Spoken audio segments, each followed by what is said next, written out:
Listen up, Gotham. This is Batman. Tune into the Bat Fan Addict podcast with Sammy Warm Hands. And if you don't, I'll be coming for you. Hey everybody, it's the Dark Knight of Rap, Sammy Warm Hands, and this is the Bat Fan Addict podcast. As always, I'm joined by my co-hosts Ben and Evan, and we're going to go into some otherworldly Batman shit this time. First, I've got to shout out my longtime sponsor since day one, Radar Toys. They're right here in Eugene, Oregon, and you can shop radartoys.com. Save an extra 10% using the code BATFANPOD at your checkout, and always you will get free shipping in the U.S. Now, we have read Jeph Loeb stories before with Long Halloween and Dark Victory, but on the heels of BVS and going into Justice League, we are going to dig into his collaboration with Ed McGuinness and Michael Turner. This is Superman Batman, Volume 1. We're going to record the show now. Which one are we doing first? I know there's a way we always do it. For those who don't know, we record 2 episodes at a time, so we got to figure out which one to talk about first. This one is Superman Batman Volume 1 in 2003, written by Jeph Loeb, penciled by Ed McGuinness. Evil is getting very excited about that. Oh, yeah. Pat Lee for a chapter, 1 issue, and Michael Turner. Inked by Dexter Vines, Michael Turner, Dreamwave Productions. Colored by Dave Stewart, Peter Steigerwald, and Dreamwave Productions. Lettered by the one and only Richard Starkings. Hardest working man in comics right there. Seriously? Bass player. He's all over the place. So, any first impressions? I love this book. Yeah? Because it has all the weird, like, space stuff. After having just looked at Batman vs. Superman, the movie. Yeah. Which, if I had to boil down my criticisms of it, it's boring. That's what it is. And whatever you want to say about this book, it's not boring. It's just, they're in outer space, and they're in Themyscira, and they're just, like, constantly doing stuff. I was happy to read some Ed McGuinness stuff again. I actually have all this stuff in individual issues, and I could have sworn that I thought that there was, like, a Public Enemies trade paperback that only had his issues in it. Yeah. And I could have sworn that I had that, but I looked at my bookcase like a dozen times, and eventually I was like, if I haven't seen it already, it probably doesn't exist. I think that is a thing, though. I had 3 separate books. Yeah, because I remember the cover, and it's divided in half with the title in the middle and one character on top and one character on the bottom. And I could have swore that, not that it really made a difference, other than generally the paperbacks will have like a sketchbook section or covers or something like that. But yeah, regardless, I have the individual issues because I can't remember when I first became aware of Ed McGuinness's stuff. It may have been in his like original Superman run, and then from there I had backtracked to find his early Deadpool stuff, and he did a title called Mr. Majestic, which I think likely landed him the Superman gig anyways, because he was like a super buff caped figure, like more or less Superman, but for some, I don't remember, it's like in some indie imprint. And then I'd read his stuff from there, and I'd kept up with it pretty good until he kind of switched over to Marvel at some point. But I really liked his early stuff a lot. His super buff guys looking so solid, and with like the solid black shapes and the simplicity of his lines. I always thought that his stuff was awesome in the past. I like his Superman, but I don't like his Batman. And that's weird because they're similar, but He'd kill Superman for sure. Wait, he killed Superman. Spoiler alert. He does a really good job. He does a really good job with Superman. And I still like his Batman because of the ways that he finds to make him look different, or the way that he totally shadows his face sometimes that makes it more like the animated series with just the eyeballs, and the way he breaks down things in really simple ways appeals to me a lot. I still dig his Batman, but I would agree it's not. I should modify it. I actually don't have a problem with his Batman. I don't like his Bruce Wayne. Yes, okay, yeah, for sure. Is it because he has the Capullo baby face thing going on? Is that what it is? And it works for Superman, but I just don't like it for Batman. Where's that Affleck stubble, huh? Yeah. Want some wrinkles in that face. Or scars. On that he should be gaunt. I feel like he's not eating enough. The character shouldn't be eating enough.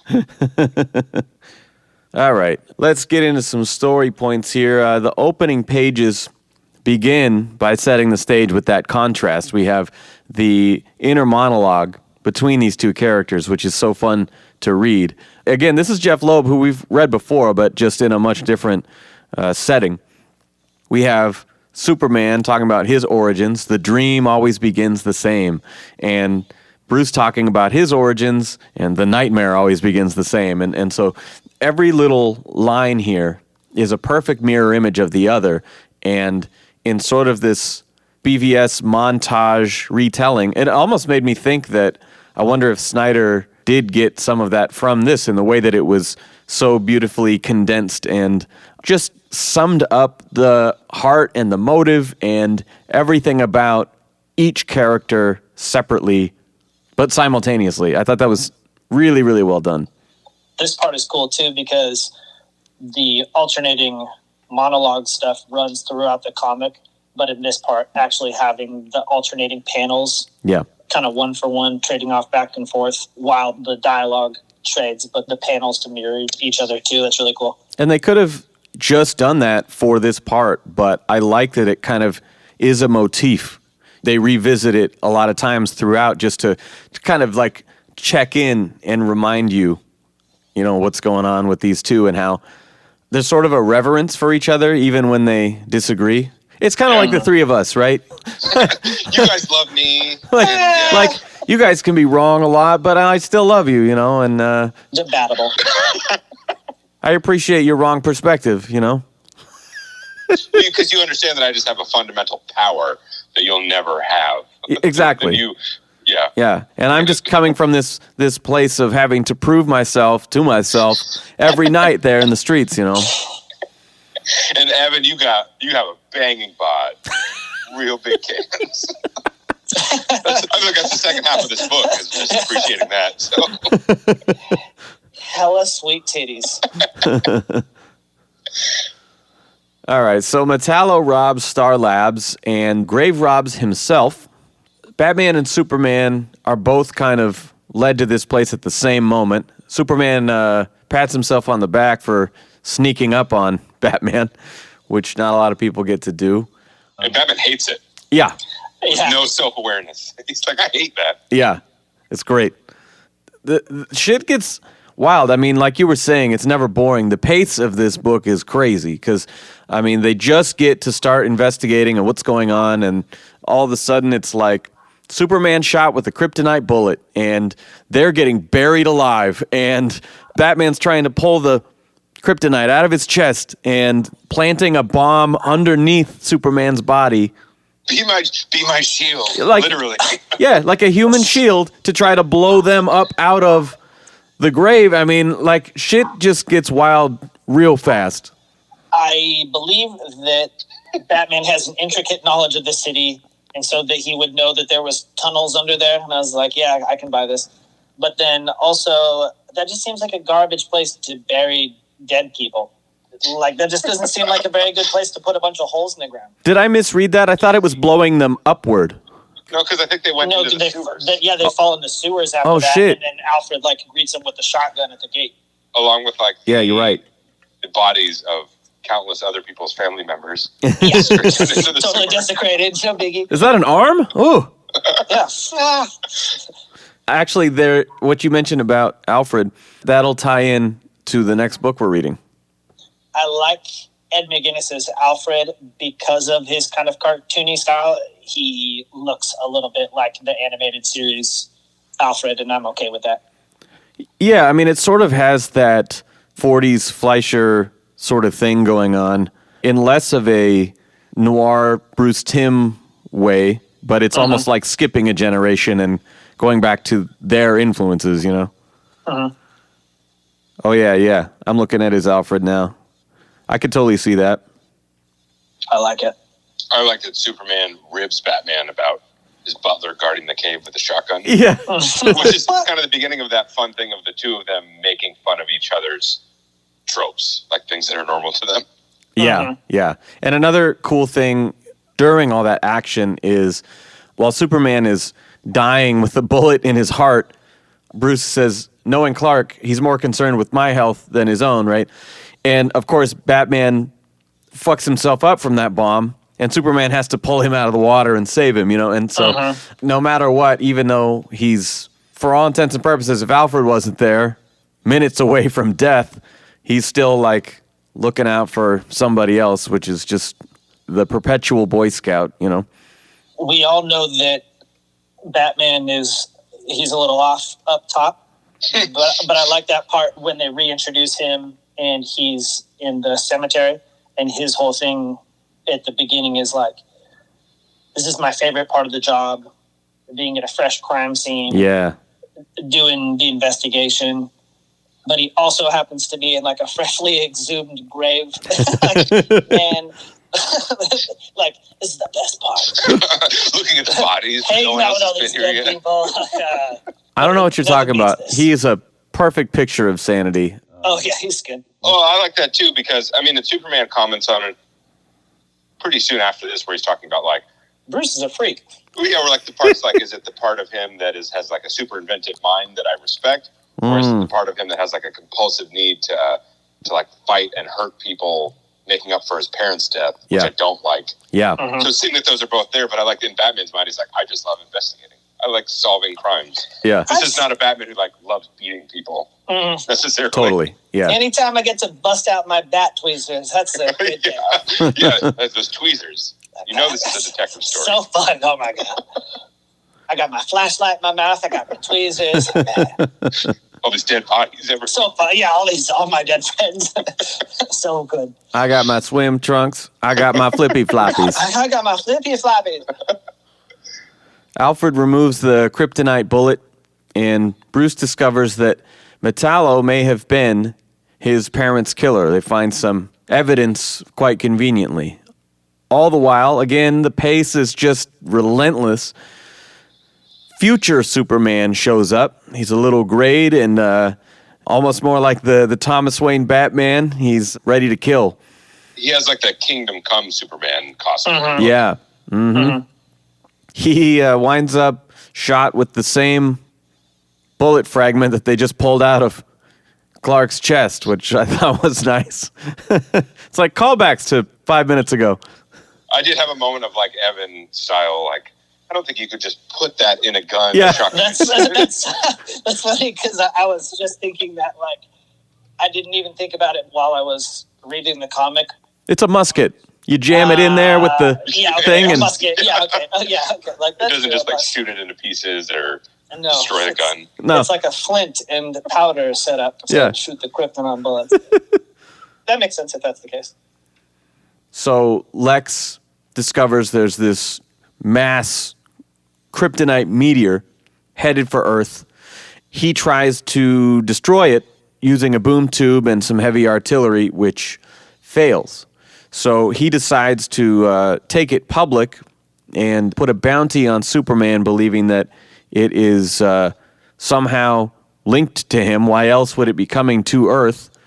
And so everybody is coming out of the woodwork to try to collect that bounty on Superman. And we get this crazy fight when Batman and Superman go to confront Luthor after this announcement, but they don't get very far before it's just one after another.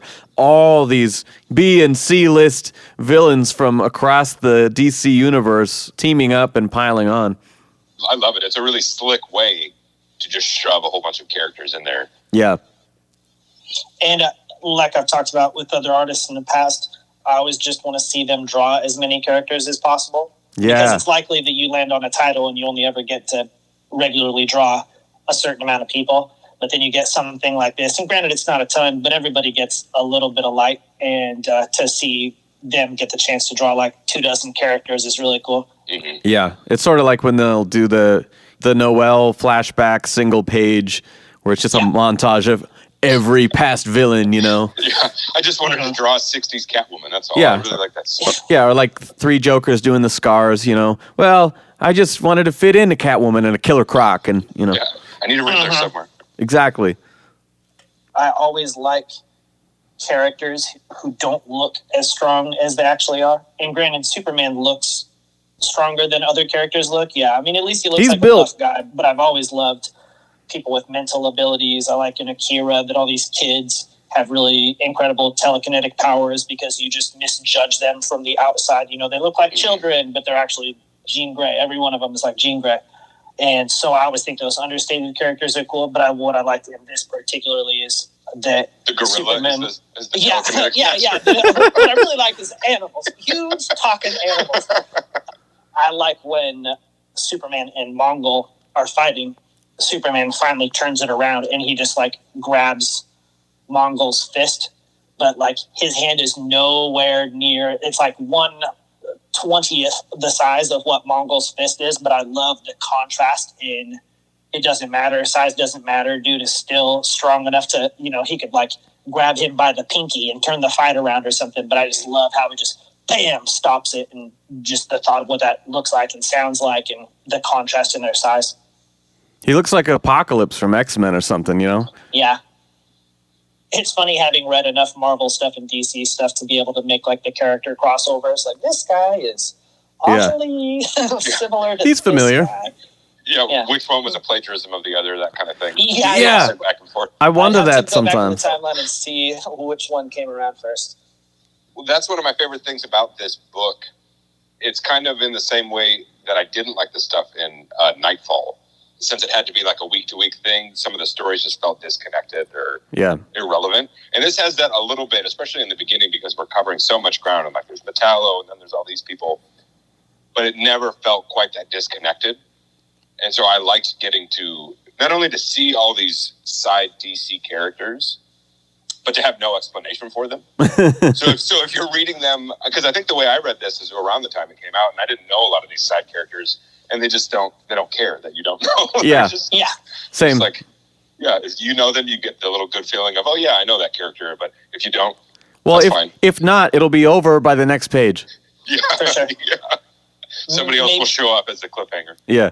Or maybe it's like a low key diss or something. Like we should know them, you know. And if these characters are showing up and we're not smart enough to know who they are, then that's on us. That's like Captain Atom and Katana and Gorilla Grodd. And you got to know all these guys. Whoever the hypersonic skull lady was, and Banshee. It reminds me. Yesterday, I saw Mark Maron had a Instagram post, and apropos of nothing, he had a comment that was like, "Hey, you should interview so-and-so on the show." And he said, well, maybe if you listened to the show, you'd realize that I already had her on, you know. And it's sort of that little diss of like, well, if you guys followed this, you would know who these people are, you know. If you were a true fan. Yeah. I like Batgirl. I like the Cassandra Cain Batgirl, and she's in this story later as a tiny little cameo. Yeah.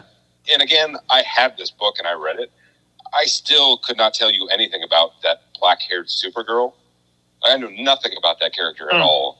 I forgot that character even existed.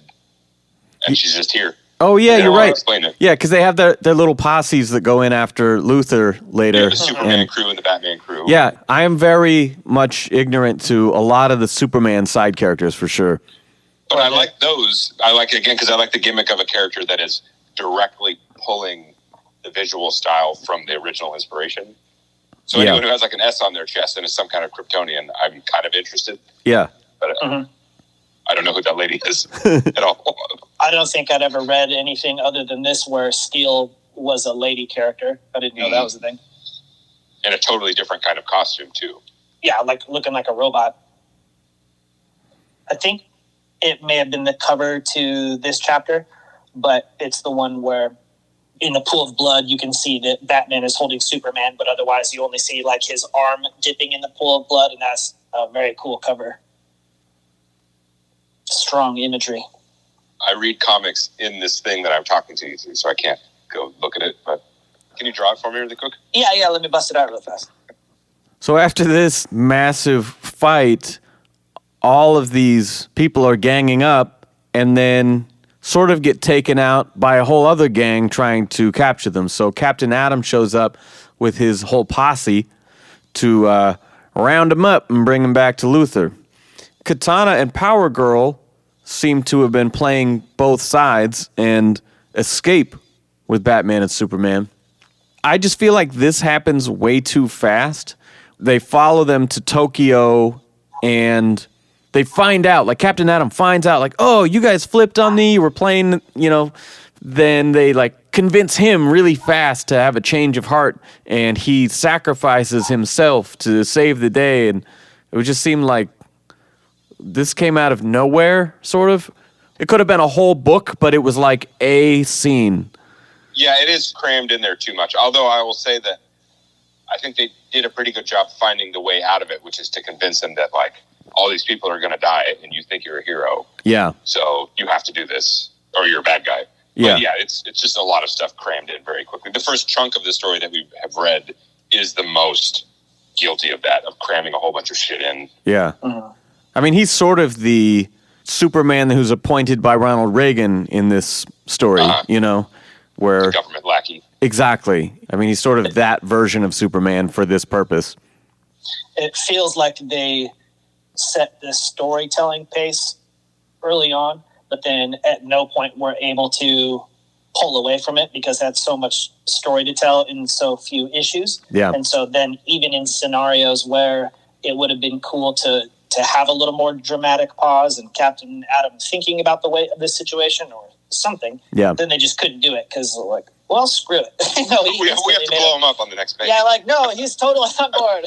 He was our enemy, now he's our friend. Kill yourself. Well, think about Jeph Loeb in terms of what we've read so far, and that is Dark Victory and The Long Halloween. Both of these occur over the course of like a year, and he's getting all these issues to bring in all the characters and do his thing. And so in this, he's having to do it in 5 or 6 issues, what he once had twice the time to cover. And so it's not necessarily different for him to bring in everybody and do all this shit. It's just like there wasn't enough time to really draw it out and make you feel every beat. But this has like 4 to 5 times more characters than those stories do.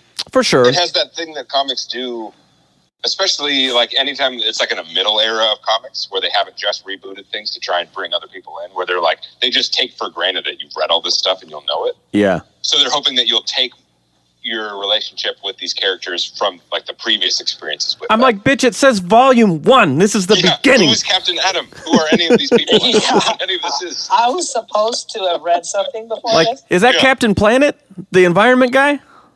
Shit. Just kind of look like that. Earth, wind, water, fire. Yeah, well, I felt the same way too with when they introduced the toy maker kid. Yeah. They just name drop him like he's a dude that I should know something about. Oh, the toy maker, yeah. Like, Spider-Man. Oh, right? yeah, Mount Fuji, I know.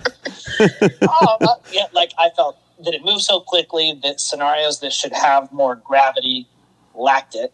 Yeah. And there was just kind of a lot of assumption that I knew more than I did. There's never any editor's note, see this, Yeah. editor's note, read that. It's just like, is. It's the opposite of what we complained about in some of the movies being like, here you go, stupid audience, It's just like no context, nothing. Yeah, I love it. I could have used a, like, asterisk down at the bottom. We just made this character up. You don't know him from anywhere. Like, thank you. God, okay. Got it. I shouldn't know who this kid is. Well, within 6 issues, we have 2 versions of Superman. We have outer space villains. We have the Justice League and the Justice Society. And it's just like... Yeah. Oh, okay. Well, this is only a few years after Kingdom Come, I think. Kingdom Come is 96. Is that what we figured out? Yeah. 97? Yeah, this something is like that. 99, isn't it? Early 2000s. Copyright 2003. So it's a little after, but it still feels like drawing from that of just cram the whole universe in there. Let's bring it all in. Well, and Ev, you kind of set us up on a good segue here because Toyman is the next part. But I also wanted to mention that in some of this underdeveloped stuff we're talking about, that I didn't even understand how or why when they escaped from Captain Atom that they ended up in Tokyo and that the fight was there. Like, obviously they need to be there because the next issue is Toyman, but I didn't understand how or what the fuck they were even doing there in the first place. Because they went from going after Luthor at the White House to, okay, let's make our escape and further our plan in Tokyo. Was this the whole thing where they keep saying Plan B, or is that a later issue? Where Batman's like, I want to do Plan B, and Superman's like, not yet. I think that's later on, but I can't remember what it is, though. It felt like they wanted to confront Luthor, and that didn't work, but they still had their next step, which was get to Tokyo and talk to Toyman.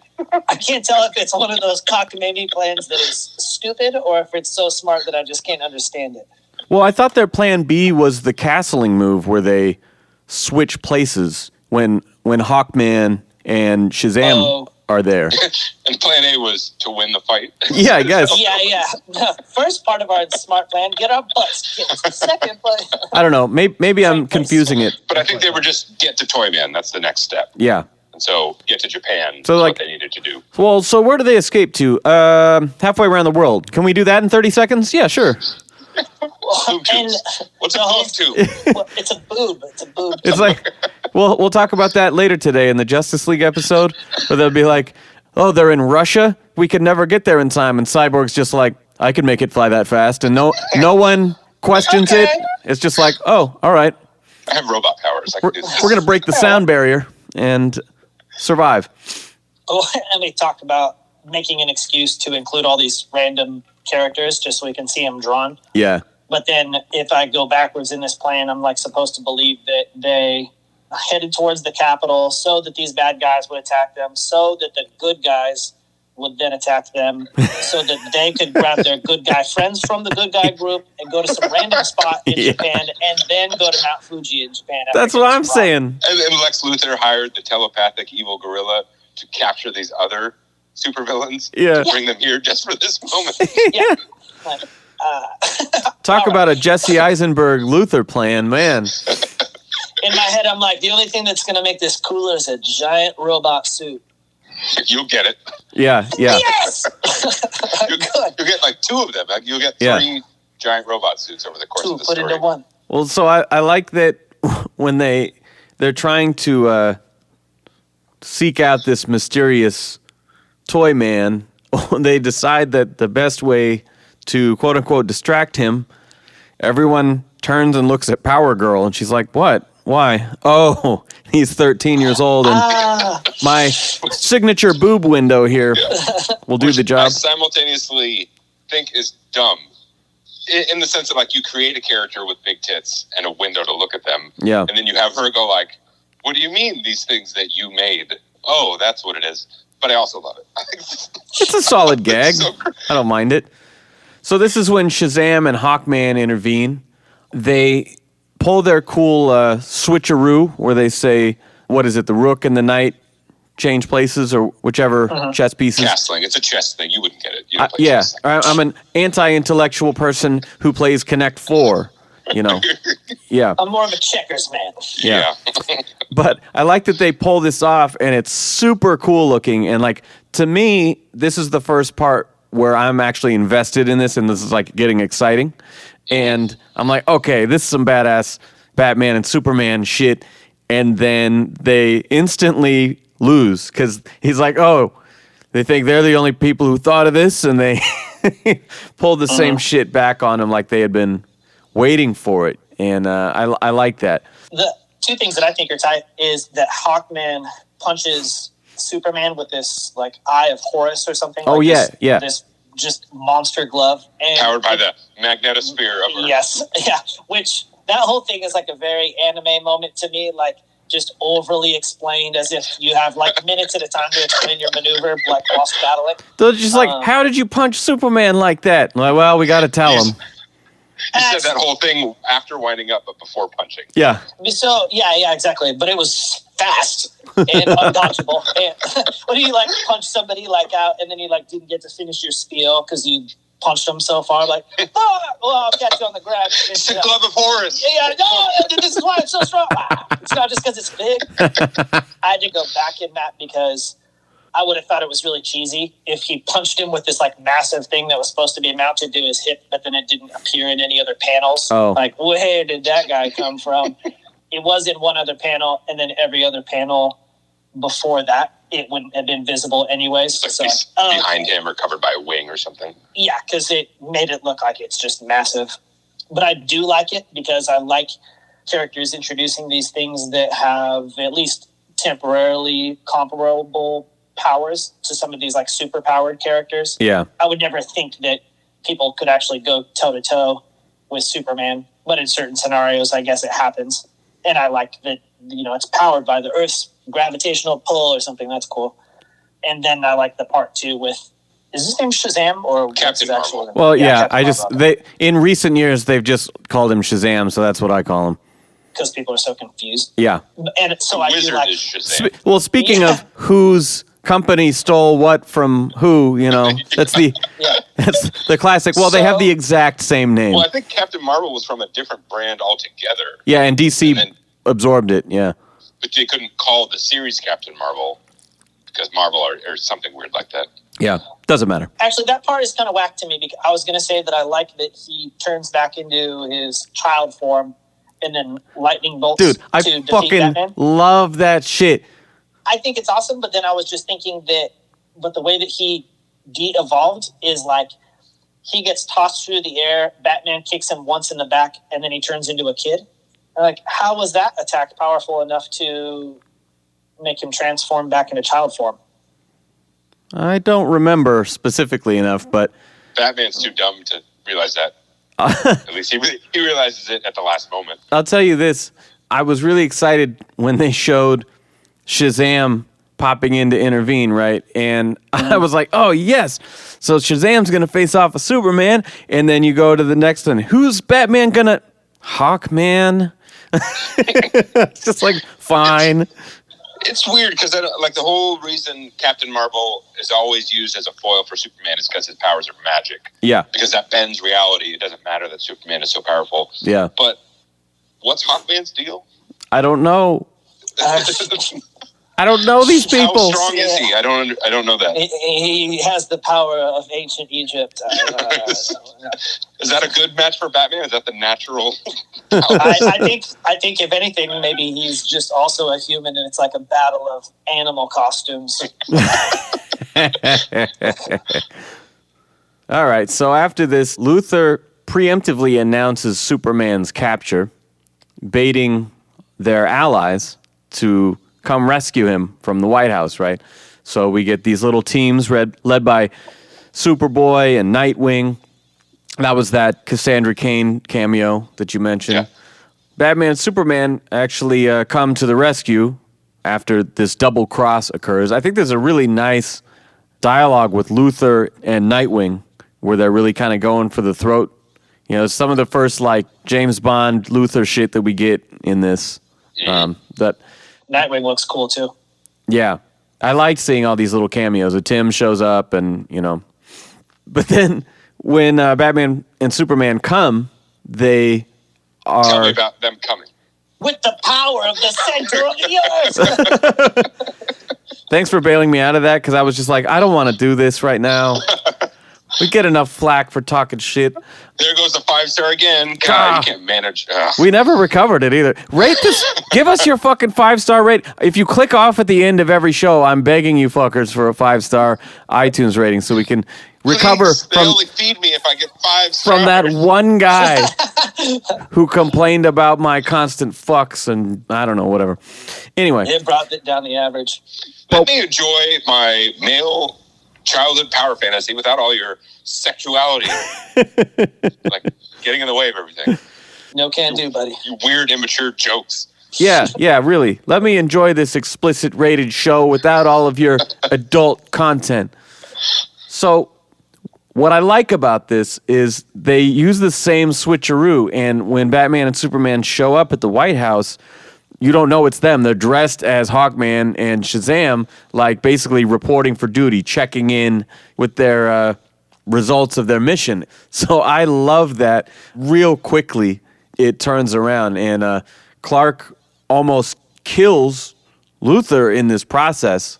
And that's a really cool scene. Yeah, man. Yeah. Like Batman's like, this is. I'll let it happen. I don't care. Yeah. I'll let you cover it up. This is where it gets I don't real. like bald people. Do it. And then they kind of gotta get pulled out of this just because he can't kill him for real. And so the way they diffuse it is by saying that they got to Toyman, and above all of this, we have to stop the asteroid So you basically got to let Luthor go, which I don't know that you can't. Like, they're not mutually exclusive. You can handle both, I think, but... you can kill him really fast, I'm pretty sure. Yeah, I think at this point they don't have any proof of the things he's done. He's still the president. They can't do anything. Yeah. Short of killing him and covering him up. How did they turn that fight around after getting, like, punched into the earth and getting lightning bolted? They don't explain it. They just go, Hawkman and Shazam were distracted by the news. Power Girl's tits. Power Girl. Actually, you're right. I forgot about that massive hole, because when they show up, it's super cool, and you forget for a second, and you're like, but wait a second, they lost. Yeah, they put it in the line. They just say they were distracted, and we used that moment to beat them. Not even shown. Bamboozled. Yeah. Now, when we get to Toy Man, this is where Evan starts to get really excited. This is the half and half Batman Superman rocket ship made from the metallo alloy. Here's yet another jab at her expense when they ask Toy Man, will it work? And he responds, does Power Girl have big tits? And of course they cut it off, but you know, so she's really just there for comedic relief, I guess. But yeah, but I laughed. So I laughed too, and then maybe it's in a later one where he's talking about like he just wants to make out with Starfire. Yeah. He's just like the immature boy. Yeah, which is us. Yeah. Oh, Evan knows me better than anybody, and he knows that I would never veer into that sort of humor, you know, suggestive content. there is nothing hilarious about a sweet pair of breasts. I'm an altar boy. Only business. Yeah. Hey, I keep it to myself most of the time. For sure. The page with them walking like the walkway. Evangelion catwalk. Toy Boy. Yeah. It's a different version of it, but I like that Ed does some pretty creative stuff with pages rather than panels. And I think it's cool that, like in a cartoon where you would see where the background would be one frame and then they would be like traversing this thing and having a conversation. But instead it's like the same background divided into a couple panels in which they're moving across the walkway and like having a conversation the whole time. It's kind of straightforward, but it's also kind of cool because the background is just fixed. Yeah. And earlier, it's when the good guys show up to the bad guy fight in the Capitol. And there's like a 2-page spread where I know that there's a little dialogue going about kind of some like divide and conquer combat stuff, but Superman kind of takes the high ground and Batman takes the low ground. But there's no panels, but it shows what's the equivalent of like multiple frames in a fight scene because it's like chop this person, kick this person. But again, the background is like fixed and they're just moving like through the page without the division of any panels. Like the scene in Nightfall where Bane throws Batman off the roof and he does his cool gymnastics Boing, fall. boing, yeah, it boing. tumbles from thing to thing, but it's all one shot. Yeah. Not quite as cool as that, but yeah, comparable. Not as great as his lifeless body being torn to shreds, but, you know. Doesn't have the same emotional impact. Yeah. Yeah. After this, we continue just to get weirder. Adam makes a quantum leap into the future. He thought he had died, and he winds up with future Superman, who we met earlier. Whose name does Superman say in that part? He's expecting company, but it's not the person he thought it was. Metron. He's a new god who sits in the chair and like knows everything. Oh. The anti-apocalypse planet. Gotcha. All the good guys from that He's series. with the guy who wears like the red and white, like a Kirby character with the jetpack chair action? Or is that somebody different? I don't know. I think Metron has like dark coloring, but he always just sits in the chair and the chair goes everywhere. He doesn't move. I sent you that picture of Batman as Metron. Some part of like the Final Crisis or Infinite Crisis thing, Batman gets that power, and it's just that was my thing that I love. Again, and this story has all that stuff of like really nails the put just a guy in the midst of all this bullshit. Yeah, and I love it. He still is just a guy. We have like gods and heroes and. Have you seen Deadpool 2? They assembled the X-Force for the first time, and they also just have Rob Delaney playing like a dude. He just signed up for the job. Yeah, he just was looking for a job on Craigslist or something, and I've never seen this Metron guy before, but I like that he's a dude in the chair in that scene, it's like old man Superman on a dead planet in a chair waiting for his other chair buddy. So he might be sitting on the chair. Maybe that's what it is. He's on Metro's chair. Oh. Yeah, he was startled. He's like, I'm sorry. I was just for a second. I didn't mean to take it. I know. Standing room for everyone else. I know. But again, that's another, like, if you don't know who that is, too bad. Yeah. We're not going to dwell on like it. Like an inside joke. Like, I don't even know why it would matter. Yeah. He's just sitting on a chair on the moon or some shit. Howard Richards, is that you? Oh, no, it's not Howard Richards. I'm not going to tell you who Howard Richards is. But Dr. Manhattan? Actually, that's one thing that got me with Metallo is they kept alternating between his true name and his rap name. You know, like I kept getting confused. So then Superman kind of fills him in on what's going on, Captain Atom, that is, and sends him back to stop the asteroid, thinking like, okay, I can right this wrong. It doesn't have to end up like this, right? Adam proves this to Batman when he gets back by showing him the kryptonite ring and giving it to him, saying like, yo, I got this from the Batcave. He's like, how the fuck would you know? Clark told me from the future. But when he first showed up in the past, that's how Batman was kind of convinced that he was also Superman, because he stopped Batman from getting to the ring. To the vault, yeah. Because he knew it was there. How would a person, because time and existence is made up of like all these infinite choices that could make like divergent paths and stuff. Future Superman already did all this stuff, but how would future Superman know what the one single catalyst to changing the future was? Because like any of the things that we've seen so far could potentially be some other thing that altered how stuff went. How would he know that? I think his idea was just like, I should just kill Batman and Superman. Yeah. And then this will never happen. Yeah. Easiest way out. Yeah, time travel stories generally don't make sense. They're hard on like the just turn your brain off. Yeah, exactly. My brains. Yeah. Suspend disbelief. Like a lot of stuff. It'll be okay. Hard on my brains. Lex has the mech suit that he commissioned from Darkseid, apparently. He's a costume maker for cosplayers. And, Side hustle. yeah, turns out that's where he found out about the asteroid, the meteor, whatever you call it. Superman destroys this mech suit in a pretty great fight scene. They wind up switching again right here. And Batman tells Luthor that the LexCorp CEO, Talia Head, has liquidated his assets, and he's basically penniless now, for which Luthor stabs him and rubs in his face that Metallo had killed his parents, right? And Bruce is still kind of unsure about this. Like, I think this is just a distraction and, like, some planted evidence shit. But anyway, I mean, he gets pretty well run through, if I'm remembering that right. I don't understand why they call her Talia Head. Is that originally how she was introduced? And then, like, Batman discovered she was Ra's al Ghul's daughter? I don't know, because, I mean, the demon's head, so translated, that'd be her last name, I guess. I guess, yeah. Yeah. It's just weird. In fact, I think at one point I tried to make a rap punchline that said something like, head like Talia or some shit like that, and I was like, no one's going to get this. I threw it away. That's cool. You could have been like the writers of this story. Yeah, exactly. Yeah, so I'm like, no. I see the parallels in it. Yeah. Adam stops the meteor. Superman is cleared of his charges, accusations, and Luthor is basically presumed dead by the government. That's how we wrap this first story arc here. Initial thoughts on that? Reaction to the first arc? It is too much. They made the right choice to just focus on Batman and Superman. Yeah. So even though there's too much stuff and you don't get enough time with a lot of the beats and like the story elements, you still get to spend time with them in the right way. Yeah.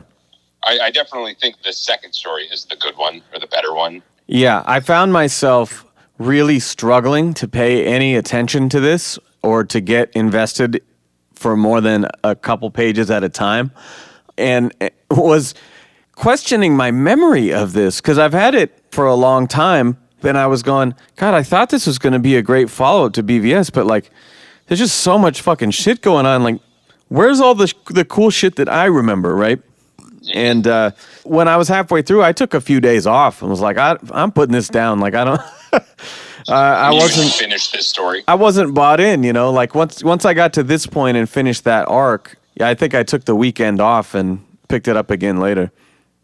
I think some of that is a symptom of this is like a new series, like a monthly or bi-weekly series. Yeah. And so I think they just wanted to kick it off with action. Yeah. Batman and Superman fighting a whole bunch of DC characters, get into that, and then save the character stuff for the next story. Yeah. And I think that's probably why I never bought Volume 2, is because it's so kind of just uneven, you know? Mm-hmm. There wasn't just like, oh, I can't wait to get more of this. It's more like, what is the next one?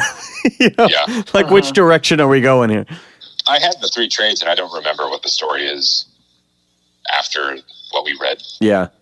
And I'm pretty sure it's still an ongoing series. I'm sure it's rebooted from this, but like... I think it's called Batman Superman rather than Superman Batman. Yeah, and it because took a hiatus. You know, he's more famous now. Yeah. He's got to be the marquee name. These books, too, are not really all that related. They're compiled in a thing, and they kind of continue a storyline, but at the same time, they seem like asides from each other than the trade-off dialogue being consistent throughout the story. Yeah, really, Jeph Loeb. The art, like, dramatically changes. The story's not the same. The writing stays the same, but otherwise, it's like they're totally different. Yeah, Loeb is really the only connective tissue here, and I kind of wish that they were packaged separately because they don't really make any sense together. I feel like the one I had, they were separate. I thought the Supergirl story was a separate book that I had. Yeah, and that's smaller trades. And that's what I was thinking it was when I was like, okay, we should pick this up. That'd be a good follow-up, you know? And I was like, oh. I think it's because this is like the collected edition of Jeph Loeb's run. Exactly, yeah. Instead of the 2 separate books. Yeah. On the title. There's an interlude here where Pat Lee and Dreamwave take over the artwork just for, I think, 1 issue. Yeah. I think it's 6, 1, and then 6. And this is sort of linked to the first arc and really comes back never. Batman and Superman send Superboy and Robin, Tim, to kind of befriend Toyman and recruit him, you know, into the fold. We have this cool shit where there's like the giant robot guard dog, and you know, Metallo escapes with his new suit, and this like ridiculous Transformers Megazord fight in the city that really has almost no connection to anything. But Metallo in it's the nuts. first story had a little bit of like depth. He doesn't want to hurt Superman. He doesn't want to kill Superman. He's just trying to get his body back. And then in this, they just completely threw that out the window. Yep. Now he's like, now that I got my body back, I realize I'm even more fucking crazy than I was before. Yeah. I want to kill everybody. Yeah, I got my body back, but now can I get those powers back? Like, what? I No. actually felt kind of bad in the first one because he was always trying to explain himself. It kind of got me thinking, like, it's a shame that he's committing these crimes in order to, like, find himself. It got me thinking, like, how big of a deal is it to dig up your own dead body? And, you know, I don't know if it's come up that often. Yeah, I mean, it's, I guess, you know, you shouldn't, like, break and enter into a laboratory, and maybe these bad guys are going about it the wrong way, but every time he tries to explain himself, somebody just punches him or something anyway. So like, man, I just feel bad for you. That's like a classic Clayface trying to get into the lab, or Mr. Freeze trying to get into the lab, or one of these types who is fucked up and trying to reclaim their life, but doing so pretty much at any cost, you know? So totally. It's what makes them humanized characters that you can actually sympathize with. And this one shot doesn't have any of that. No. No. But it's, again, you could extrapolate that from... all the other comics you've read, that's bad storytelling. Yeah, I'm not saying one way or another. You needed to read the entire Bible to get my book. So if you haven't read it, you're just not going to get it. And that's your fault. See, but my new book, How to Ruin Your Life, you don't have to read... You also need to read the Bible to understand your book, too. You don't have to read 2015's famous last words, okay? Because anytime I mention something from that, I explain it. Now, But you do have to listen to every episode of this podcast and give us a 5-star rating. Yes, that you do have to do. Smash that like button. Ring that bell. Hit it, baby. Subscribe. What do you guys want to hear next? Leave a comment in the space below. You know what I should start doing is those bullshit captions where they're like, okay, everybody, who's your favorite Batman? And that way you get like 10,000 comments, right? And like everyone sees your post. It's like, what do you guys think between this Batman and that Batman? Everyone's like, that Batman's fucking stupid. And I'm like, haha, you're just boosting my engagement. Exactly. Yeah. What do you think? Donuts on wieners or no donuts on wieners? All right, Hit us so in the comments below. I don't know if we mentioned that part on the air, so that's going to be the editor's asterisk that, see the off-air, behind-the-scenes conversation to get that joke. 1 asterisk, read the book. 2nd asterisk, ask Evan or Sam. Oh, yeah, it is in the book. I forgot. All right, so the back half, we have another artwork change to Michael Turner and Peter Steigerwald. That sounds right?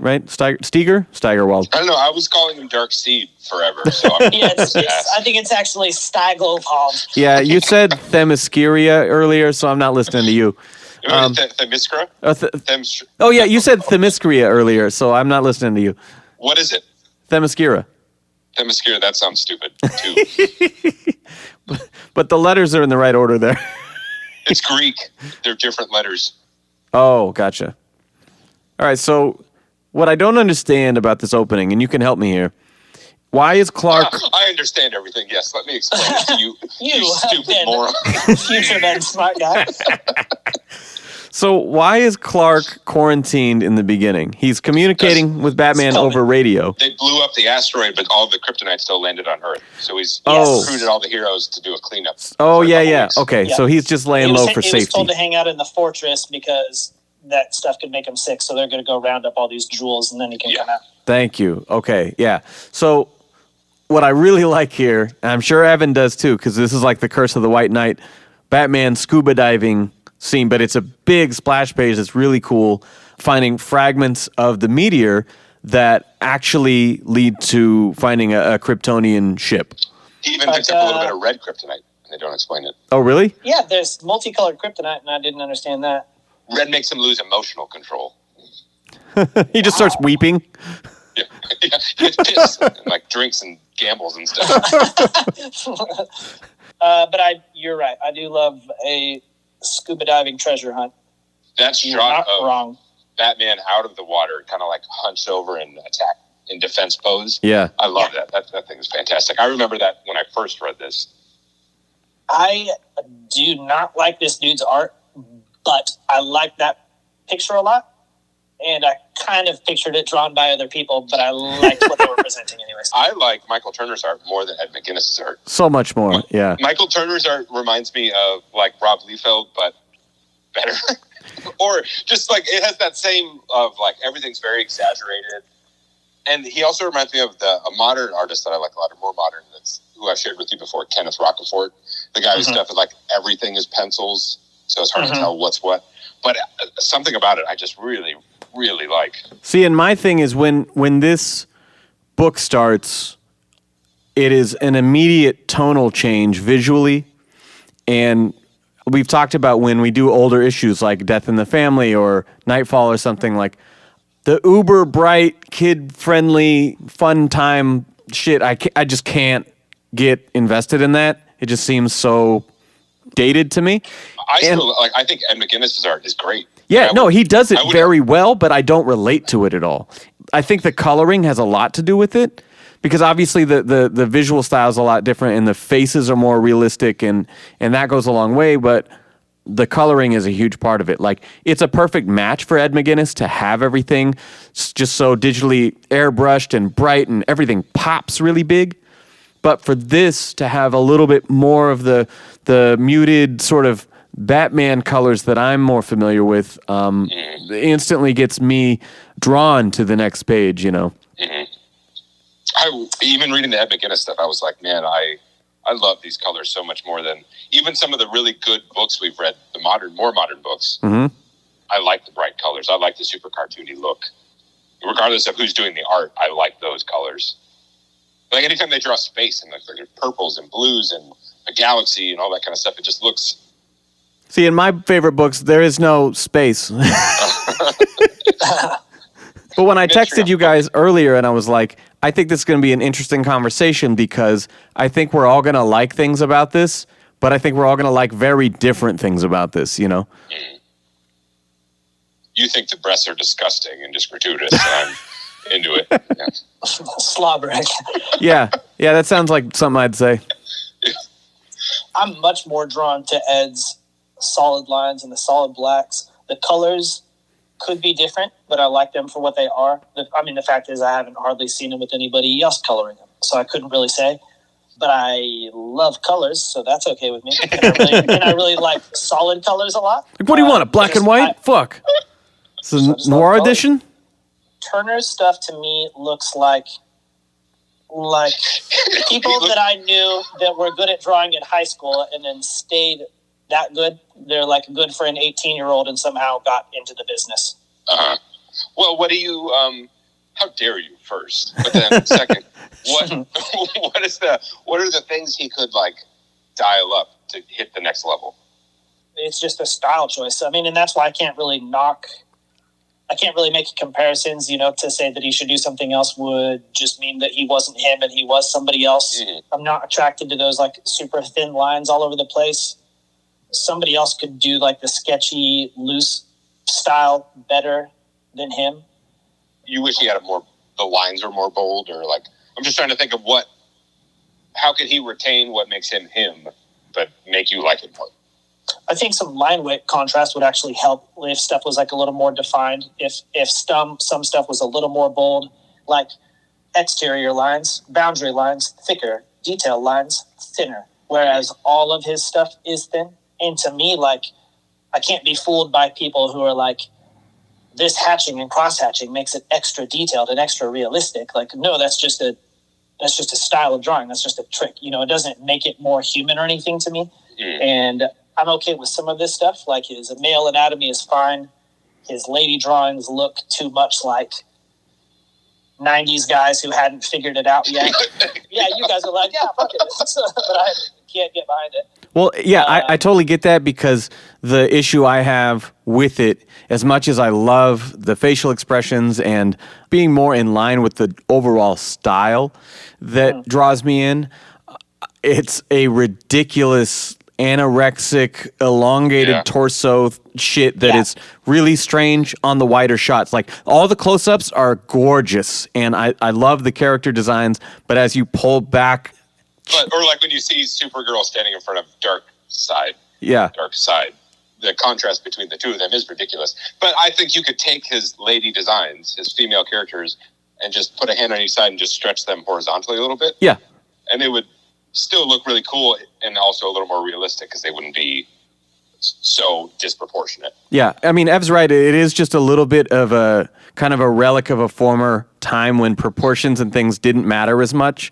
And or they were just like very unrealistic in that way. It's just stylized. Yeah. Yeah.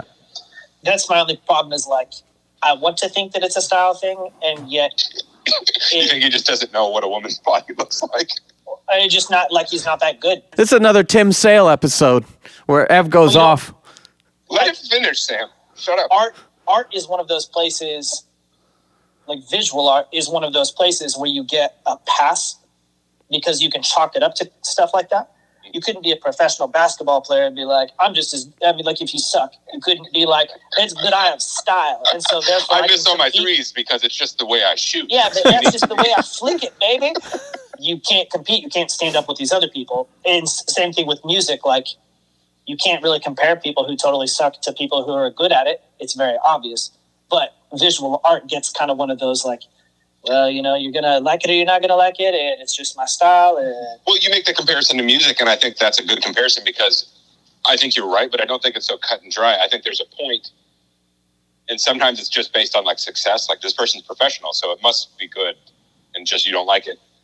There's a point where it's, like, a gray area in the middle where a lot of people could look at a thing and go, like, that's just bad, and other people could look at it and go, that's not bad, that's just an intentional style choice.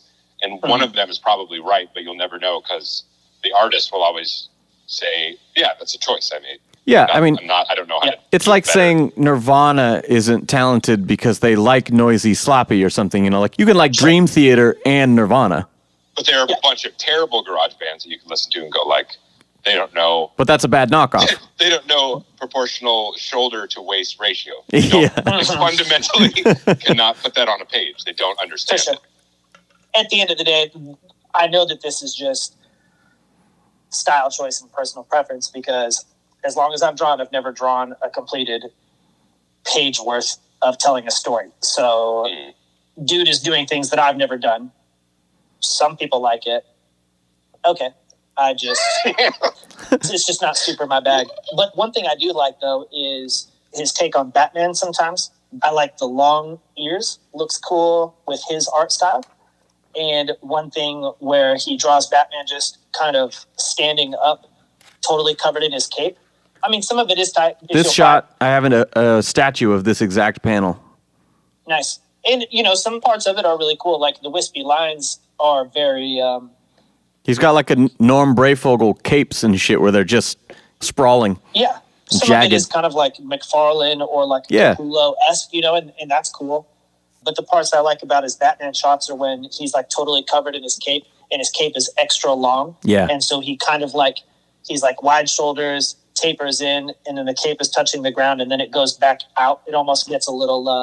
not Tim Burton style, but Tim Burton drawing style, where for some reason Batman Gothic. is like 7 feet tall. Yeah, exactly. And he even kind of like, it'll be a profile, and he's like sort of hunching forward or something because he has like weird curvy ghouly shoulders. So you love Michael Turner's art. Yeah. Yeah. So back to the story. The Kryptonian ship there is obviously home to Kara, Supergirl. The naked girl emerges and has this sort of street fight for clothing like Terminator 1. Yeah.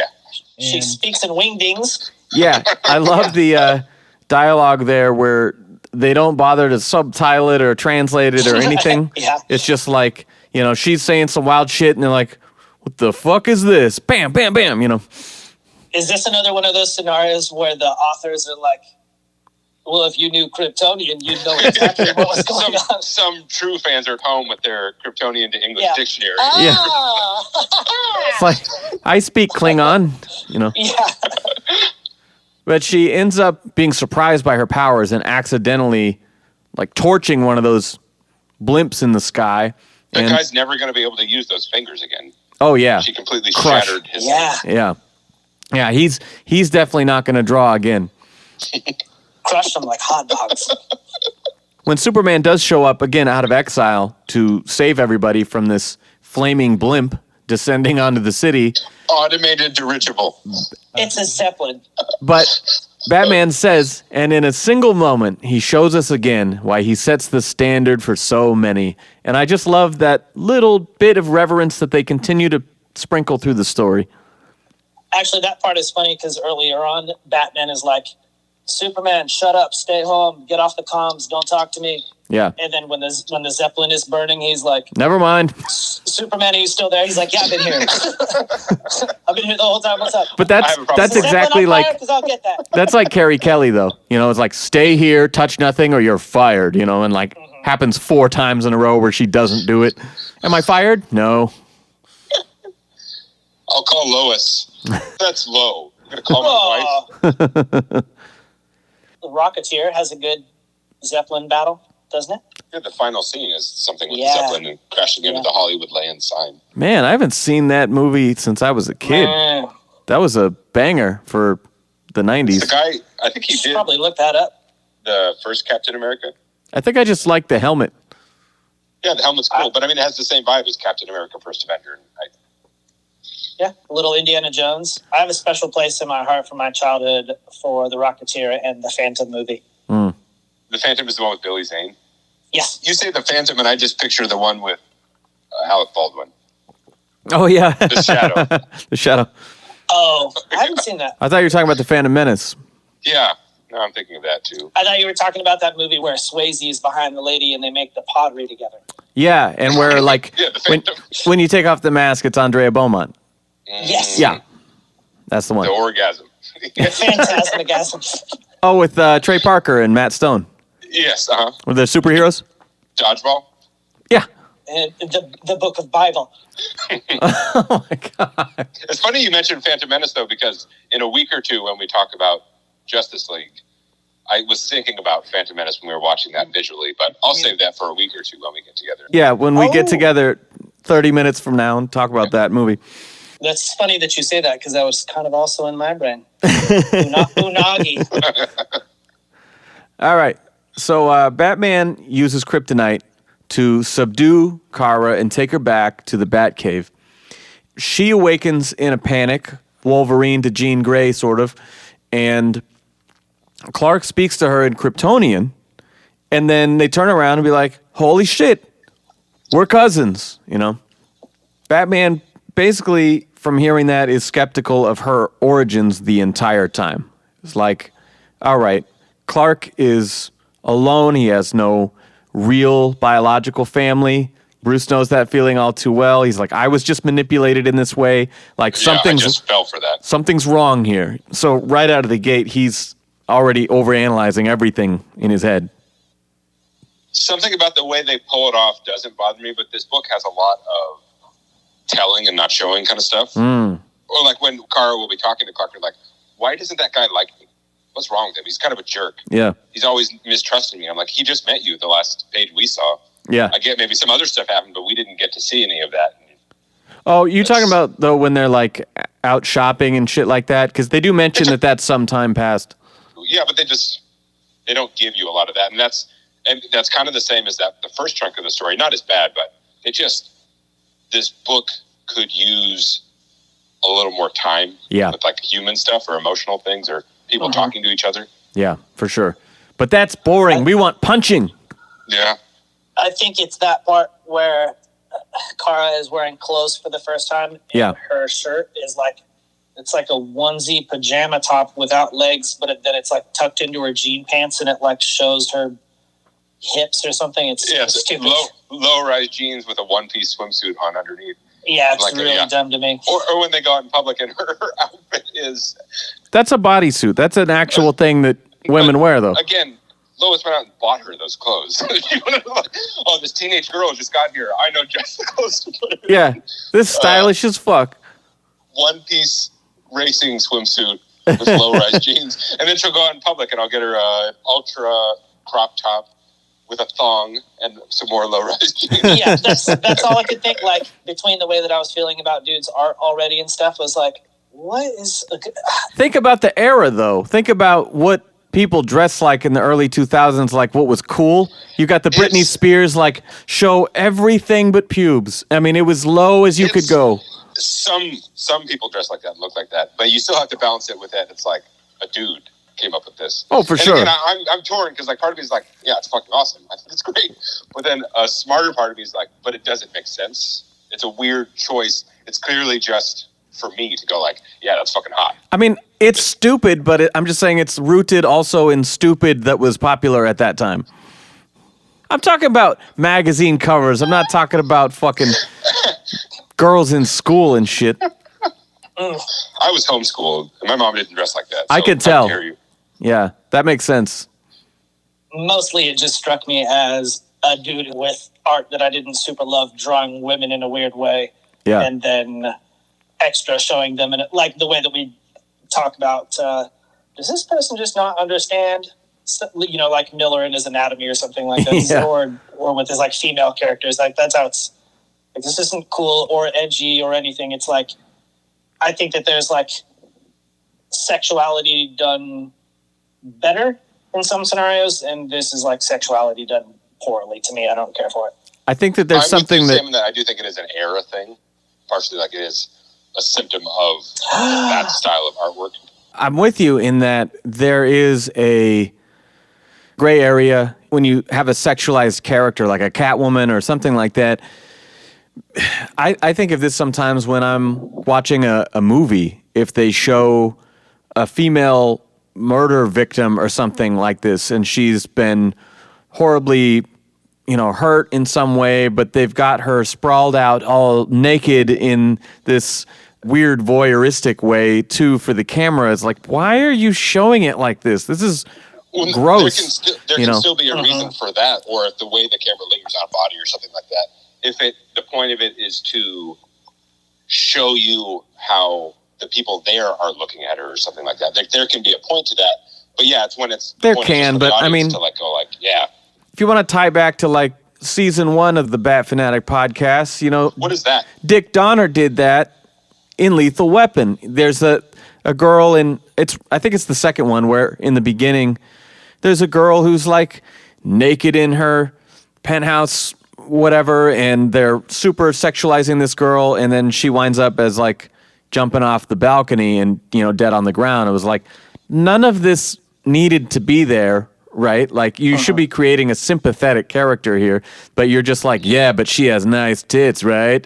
Like, it's just pure objectification. And it sort of happens in this too later. Like, we show Kara is at one point, or no, maybe it's Harbinger. Yeah. So maybe it's Harbinger, but when they pick up her body, right, because they're wearing these skin tight, revealing costumes or whatever, it's still just like the same amount of sexiness, but in an unconscious dead body. It's just so it always feels perverse to me.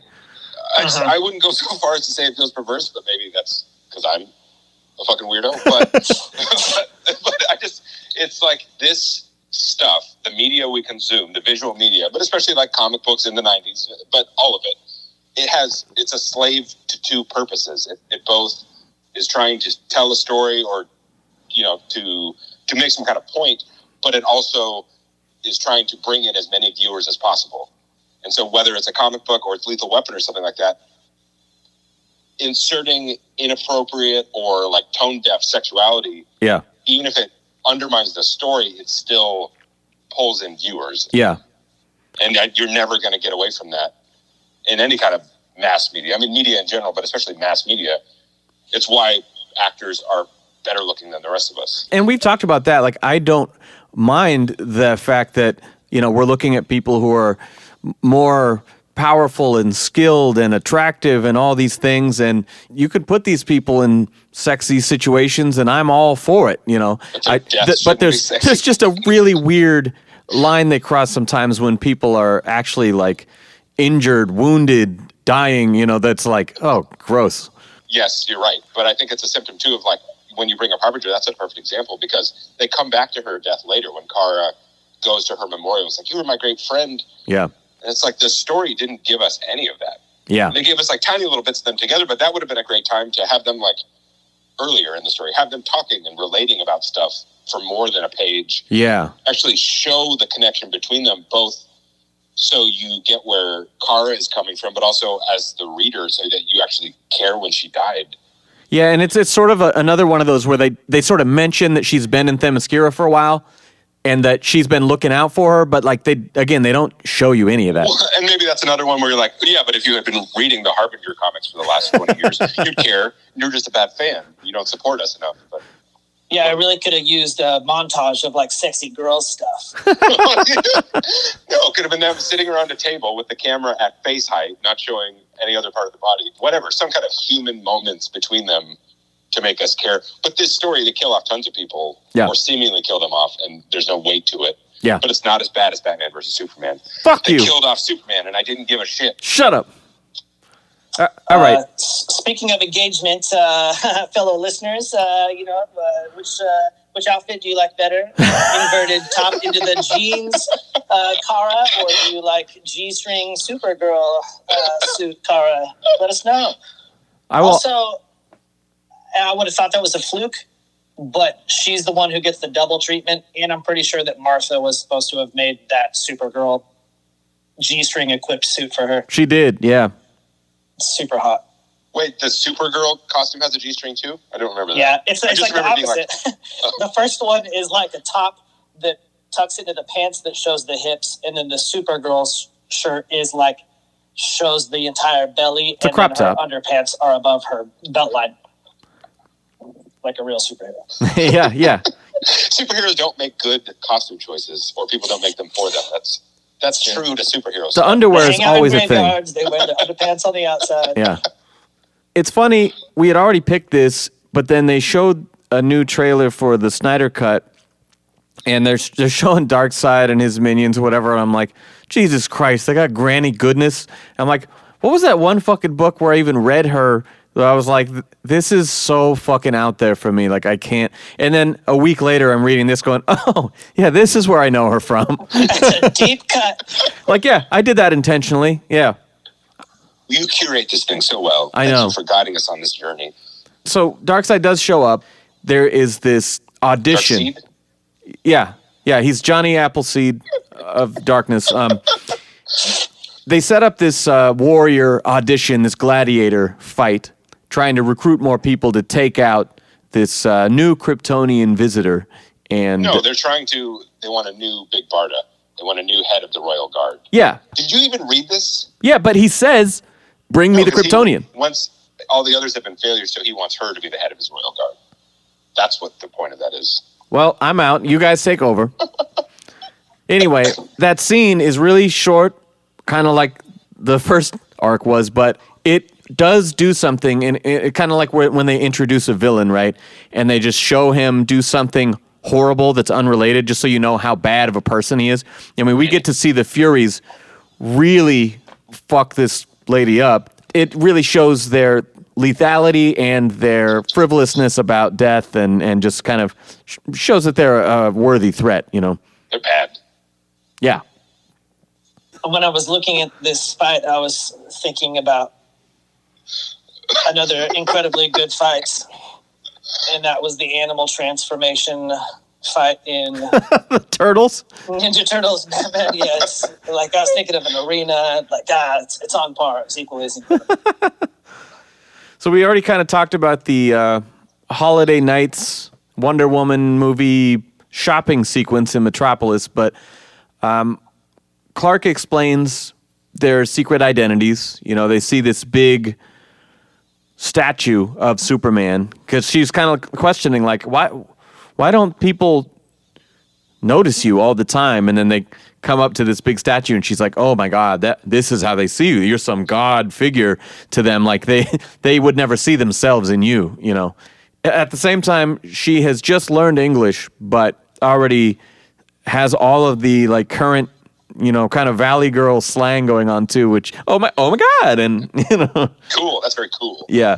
Which is funny. I wish she would have had a little more of an awkward, stunted, stumbling over the language in a traditional sense way. But check out my underpants. They're so hot right now. Yeah. Your wife picked these out for me, so I assume this is the way people dress. How does Lois dress in this universe? She dresses like she's in the 80s. Doesn't she have like pantsuits or some kind of like big shouldered dress suit? Yeah, like Sally Jesse. Yeah. Yeah. Oh, what was the fake name they used in Nightfall? Oh, for the television personality? Yeah. Oh, yeah. I don't remember. Sandy. It was a three-part Bottoms. Sandy Bottoms. Yeah, there you go. This part has one of my favorite Batman lines, and it made me think of you also, Sam. Another one of you being Batman things. Oh, cool. And because the ambush action is going to happen when they're in the park. Yeah. And Batman's hiding in a tree, and he says, I hate Metropolis. Trees, lights. Yeah, I mean, I definitely spend a lot of time indoors with the lights off. That's true. Yeah. Hard to get anything done out here with all these lights and trees. Yeah. You know, one of the nice things about staying up real late is that nobody bothers you. Your phone doesn't do stuff really at night. It's nice. You can just exist without all the people, you know?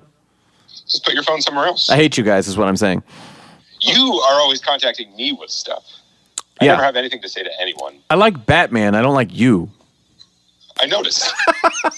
What do you think of my thong, though? I'm trying to... You are just a catalyst for me to talk about that. I like the blue and red. That looks good on you. Quit playing on my phone. You guys wish this was video. So, when they're in Themyscira and they're training Kara with the Amazons, Clark is resisting this, you know, every step of the way. He doesn't want this. You know, we had the scene where Diana and Artemis and everybody, they do this surprise attack, and basically that's the cliffhanger of like, Kara is taken, right? But we find out she was just taken there. She's going to be trained. She's going to be safe. And that's another like batshit comic book thing of like, just talk. Yeah.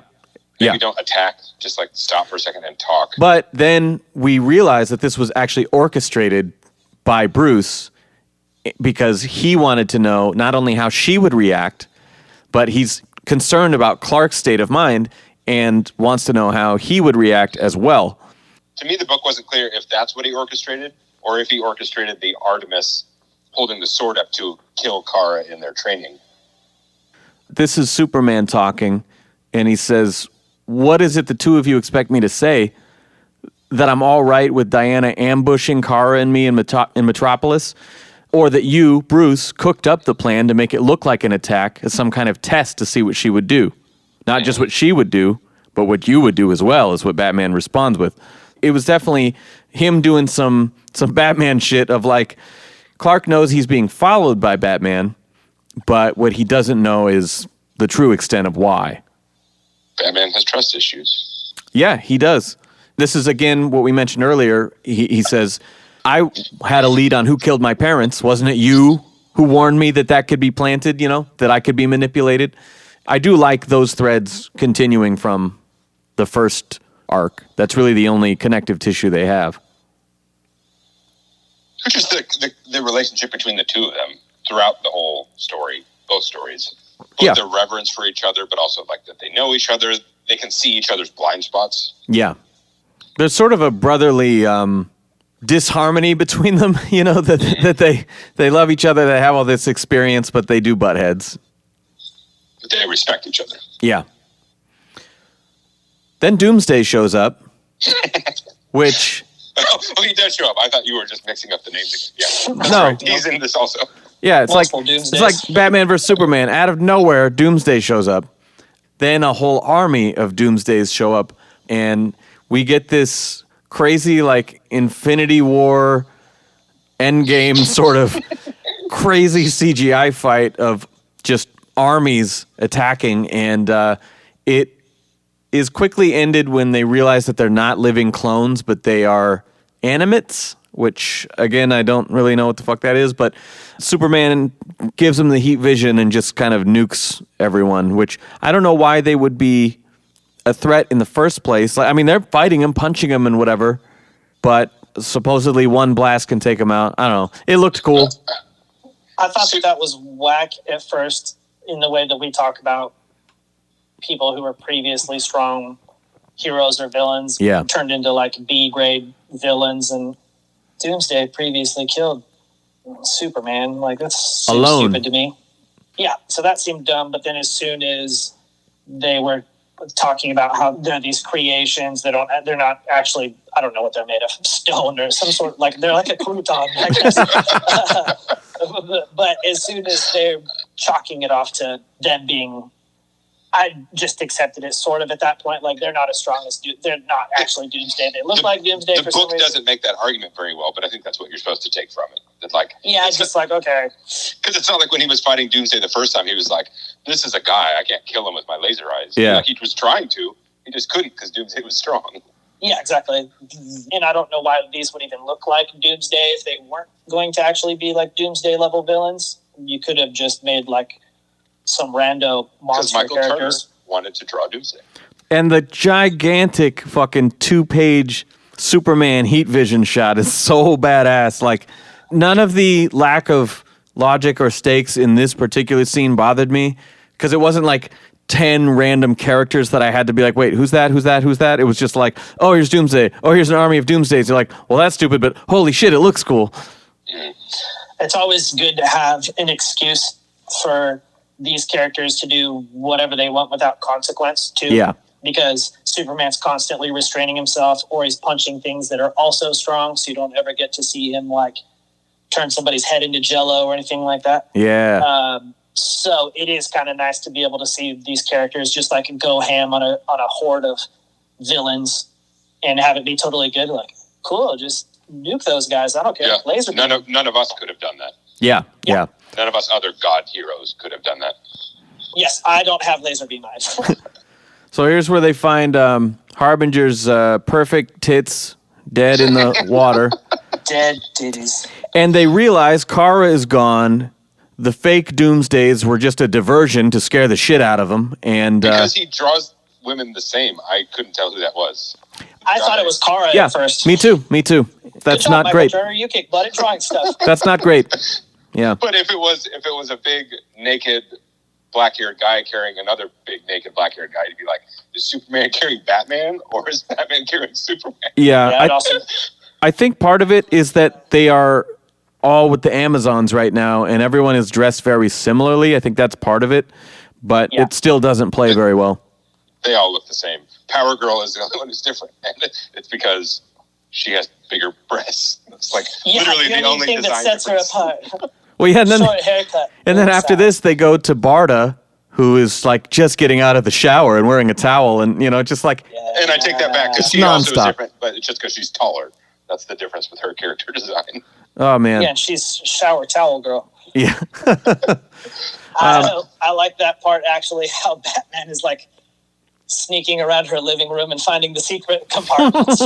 That's like Scott stuff. Yeah. Ever the detective. How did you find bad house guest? Yeah.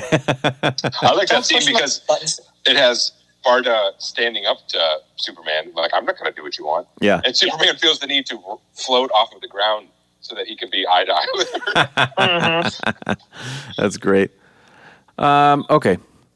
Barda uses her mother box and her boom tube, which is not a metaphor, to take them to Apocalypse. So they bring the fight to Darkseid, right?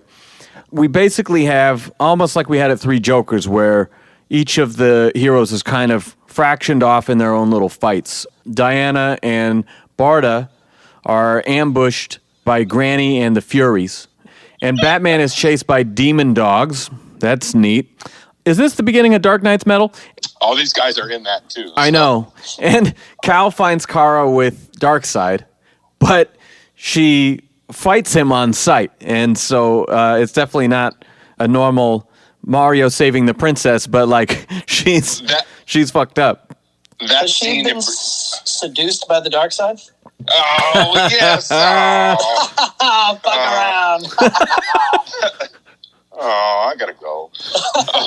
Oh, God. That shot in particular, when he shows up in the throne room, that was the most like, okay, this is a little over sexualized. When he shows up to greet her, it's almost like the Batman, Kelly Jones, whoever that is, like style, like sitting on the throne. But then Kara is standing in front of Darkseid. She's standing with her back to Superman, and then she's like kind of looking over her shoulder, and the camera's at a low angle, so it's just like a sexy butt shot of her. And then, but if you were to like take it away from comics for a moment and like just picture her standing there like that, it makes no sense whatsoever. Well, and that's the cliffhanger. So if you look at the page, the people at home can't see this, but if you look at the page that ends the issue, it looks like she's on one of those medieval torture devices that stretches your body. I mean, it's like the racks. I mean, some of it is the contrast because Darkseid is gigantic. I know, but like she has like 4-foot legs, a 3-foot abdomen, and then everything from tits up is normal. But it's either a page or two before that or after. Find the one where the butt in the actual story. Yeah. Oh yeah. It is right before that where. That's a ridiculous. The booty shot. She'd be standing like that. Superman, I had no idea you were the booty shot. But I will say that I actually think her Apocalypse suit is cooler than her regular suit that she ends up with in the ending. I think like aside from the proportions, I think she looks pretty badass in that suit. And like, whenever you get like a mean Superman for a minute, we're getting that with her, and that's pretty fucking cool. Like when she's holding up Cal by his throat, and I do like the Darkseid Supergirl. I'm gonna throw up on you. You know the way that when cats are licking their bellies, they're not really sitting on their butt. They're like there's like some way further up on their spine, and somehow they're sitting on their spine. They're jelly. Yeah. That's how Darkseid is sitting in his throne. He's sitting in the middle of his back. Licking his belly. Yeah, that's how I sit. In the middle of his spine, licking his belly. Yeah, that's one of those like getting older moments where I was like brushing my teeth in the mirror a day or two ago. And I was like, Man, if I just stood up like a normal person, I wouldn't feel so fat. Yeah, I mean, you probably look fatter, but you wouldn't feel so fat. Posture has a lot to do with belly protrusion, though. Yeah. That is a fact. Yeah, I just noticed that. Fun aside there. That was neat. So Diana gets the drop on Granny. They have this sort of Mexican standoff moment where Barda's going to get decapitated. They've captured her, right? And she's like, fuck that. I'm going down. Diana, do what you got to do. Don't give in, right? And so she takes the lasso to Granny's neck, and I like how this is ramping up already. I don't like old ladies either. Yeah, exactly. Kind of unless they're properly proportioned, then you're down. Yeah. I mean, if you had a granny with a hot, long torso, then, that's different. Granny pants. 3-to-1 ratio, height to width. Yeah. I do think it deserves mention in that scene you just said where Wonder Woman has got the lasso around Granny Goodness, because Barda has also taken out her two captors by flipping her head back and stabbing the both of them with the horns of her helmet. And it's not really like in focus in the scene, but that's a really, really cool move. Holy shit! I didn't even see that because it's in the background. She's impaled both of them with her helmet. That is badass. If Granny Goodness's last name was Allen, then she would be Gigi Allen. She's about as redeemable as him, I think.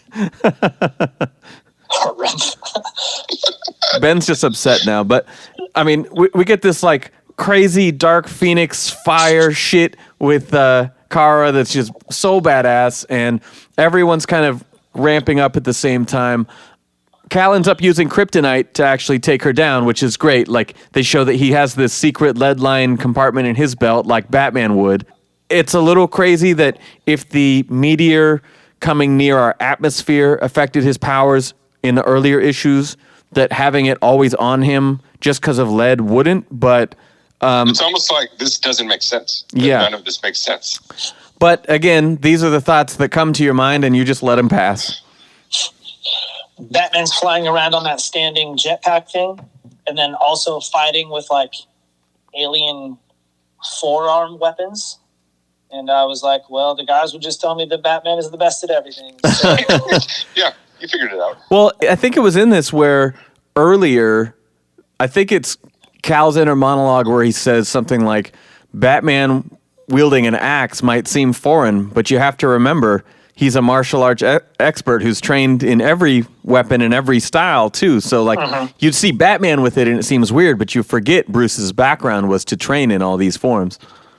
I actually thought the axe thing was cool. Yeah. I liked the axe more than I liked the fighting with the alien weapons. The fucking Giger style Wolverine arms. Super gloves. I don't know.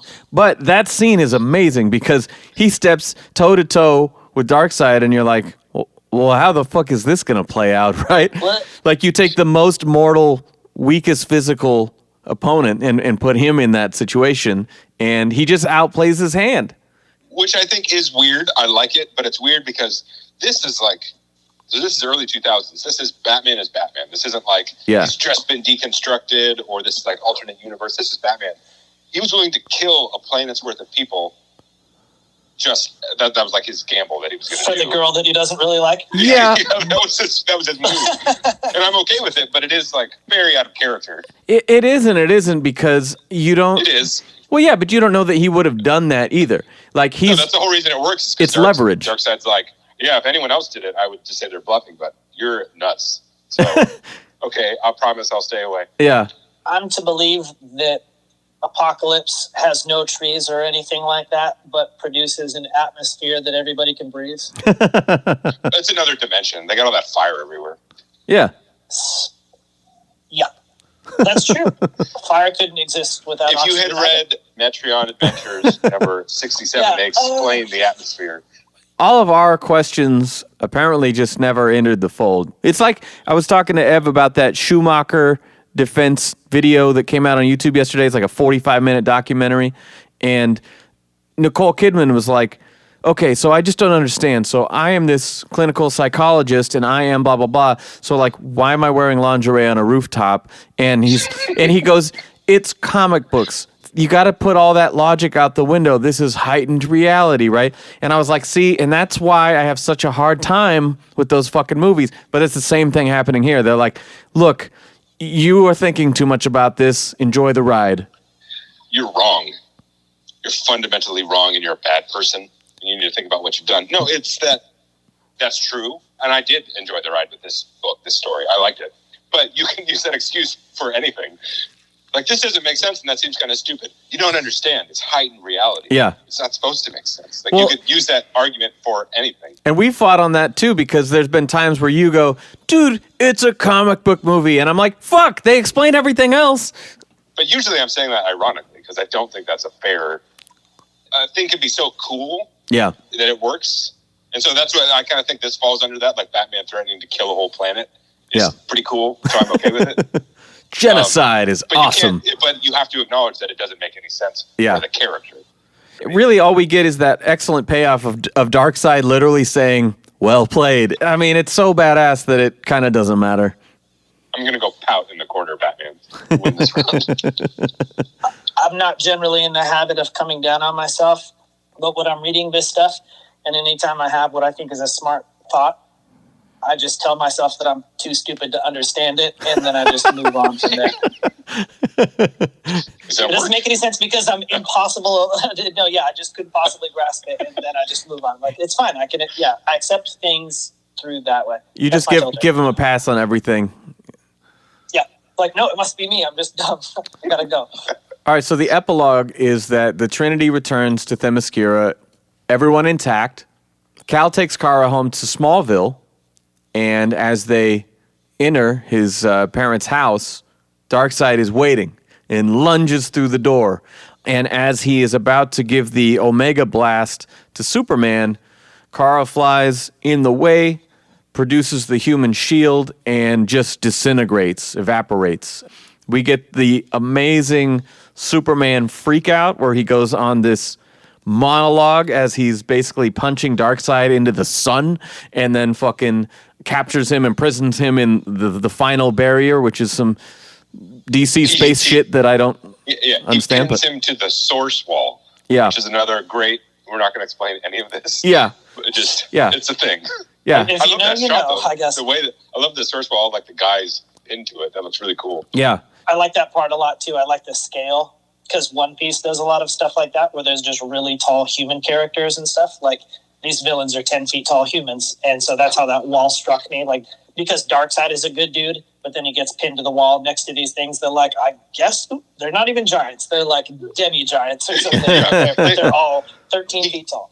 He gets pinned to what I think is the face of another person. Like, just his face is big It's like enough. Pinocchio's nose, and he just gets impaled. Becomes like a human centipede thing.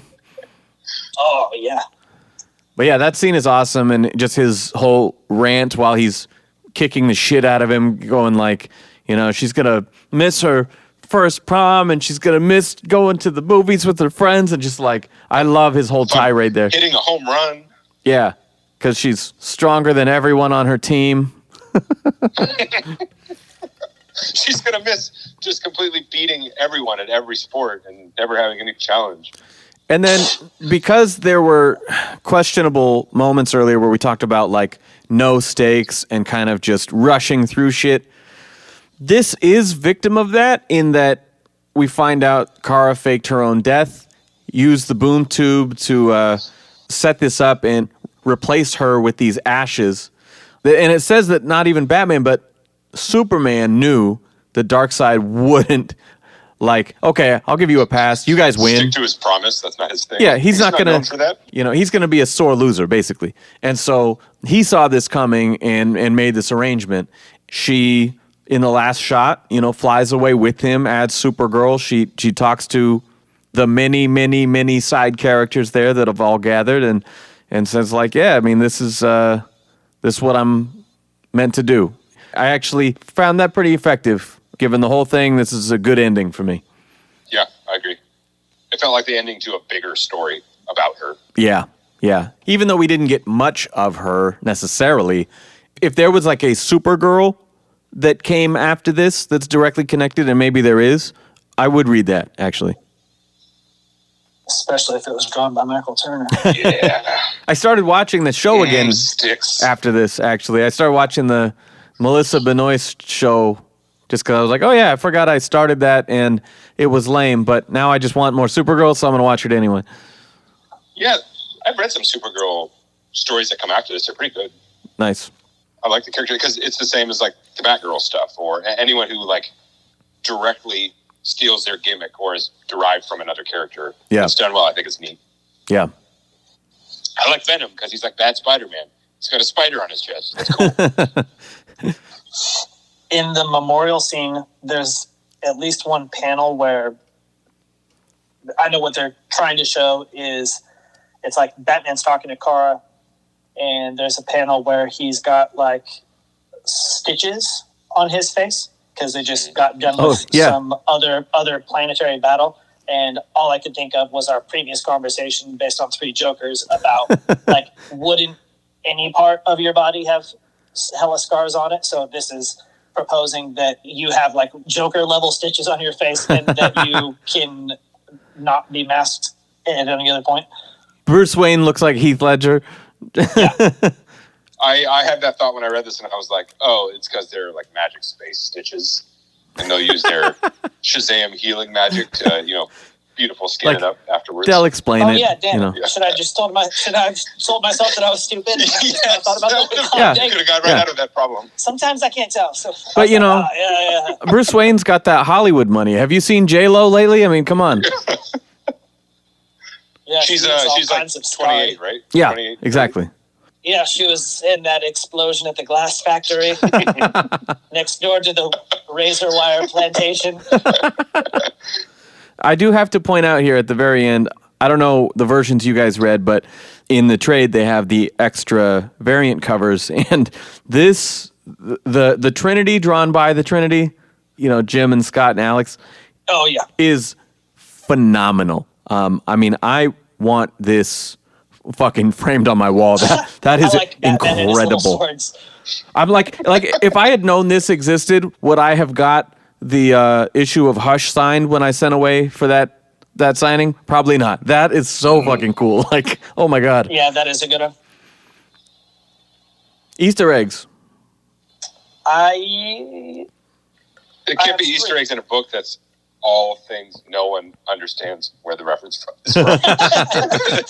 Yeah, the entire book is an Easter egg. That's true. I was going to mention though that in the opening montage they have a direct recreation of the Year One Issue 1 cover. Yep. I mentioned Alfred meeting them with the shotgun in the tunnel is something that we do see later in Death of the Family. A reverse Easter egg. Yeah, exactly. Like sometimes I like seeing older shit and going like, oh, hey, I bet that's where they got this idea, Future Superman throws his younger self through Jason's memorial display with his costume and then there's throws... a Batgirl memorial, too. Yeah, and then throws the 66 Batmobile at him. It's so fucking... Like, that is one of the best shots in the whole thing. I mean, I know that I was harsh on Ed McGuinness, but like the scene where he's holding the 66 Batmobile above his head for a full page, oh my god, that is money. It looks like it has a face, also. I love face cards. Did anyone catch that Toyman's real name is Hiro Okamura, which is one letter different than Hiro Nakamura, who is the kid from Heroes that Tim Sale worked on. Tim Sale being Jeph Loeb's partner for many other books. Uh-huh. That show was running at the time, and Tim Sale was working on it. So they're using this character. I don't know if he exists before, but he has almost the same name as one of the main characters on that show. It could just be like they're very unimaginative with Japanese names. Yeah. Here's Hiro Nakamura and Hiro Akamura and Hiroki Mura. Orokusaki? Okay. And then what else we got? So, there was a dumb line in one of the fights. It was like, time for you to go back in the box. Sealed and graded 9.9. I was like, you're going to make a weird CGC joke in here? That's strange. Yeah. That was the one shot with the robots, wasn't it? Oh, yeah. The Pat Lee issue. Yeah. Yeah. That's where the kids are fighting. And then the last Easter egg I had was that when Kara and Cal approach the big Superman statue, and they're talking about how the world sees him, it is the Dark Knight Returns bald eagle on the arm. Oh, I didn't notice that. Yeah, it's pretty great. Except I do wish he was in like his cool pirate costume that he has in that scene in the book, like the Zorro, the vest, collar, shirt. Like his Egon hair is like blowing in the wind. He's kind of got the Jerry Seinfeld pirate shirt with the ruffle. In that in-between issue with the robot fight is a billboard that has Dante from the Devil May Cry series in the background. When they go to Apocalypse, it does one of those little narration blurbs to like, then Smallville, we are here presently, and it says Apocalypse now. Yeah, I saw that. Yep. And not super an Easter egg, but after the whole thing, post-apocalypse, they wake up in this like lovely bedroom thing that it reminds me a lot of Lord of the Rings. Yes, yes, exactly. It reminds me of like Frodo waking up in the Elf City in Lord of the Rings. Oh yeah. And there's the slow-mo of everyone coming into the room and seeing him. Yeah, they all jump on the bed together. Yeah, that's funny. They've got like the big ivory pillars and the greens and everything. Yeah, even the toads, like it's like a little washed out. It's a little yellowy. Yeah, it's like morning sunrise shot or something. Okay, so pros. I would just like to acknowledge that, sometimes you'll get like BVS, right, where it starts out really good, or like Rises.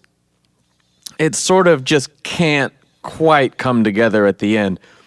And this story is the polar opposite in that there's just a lot of crazy comic book shit going on. It's okay to me, personally. But then as I go, it continues getting better and better and better and has this great payoff, a really cool epilogue. And I don't know, I just thought that it was one of those rare moments that just continues to get better as it goes. Yeah, I would agree. If I had to boil like pros down, it's just that it is maybe in general it's the opposite of the story I want to read, which is like a contained story that kind of exists on its own. Yeah, it exists for its own purpose. It is, like you say, it's full of comic book shit. Yeah, just so much stuff crammed in like a blistering pace, and it just things don't get a chance to sit or settle. But for being that, it does it well. Yeah, And I mean, I would almost, when we get to the grades, I'll go over more, but it is two distinct things that we read here. Totally. I would say. Yeah. It's hard to judge them as a whole, kind of like Black Mirror in that, like, why are these packaged as one a little bit?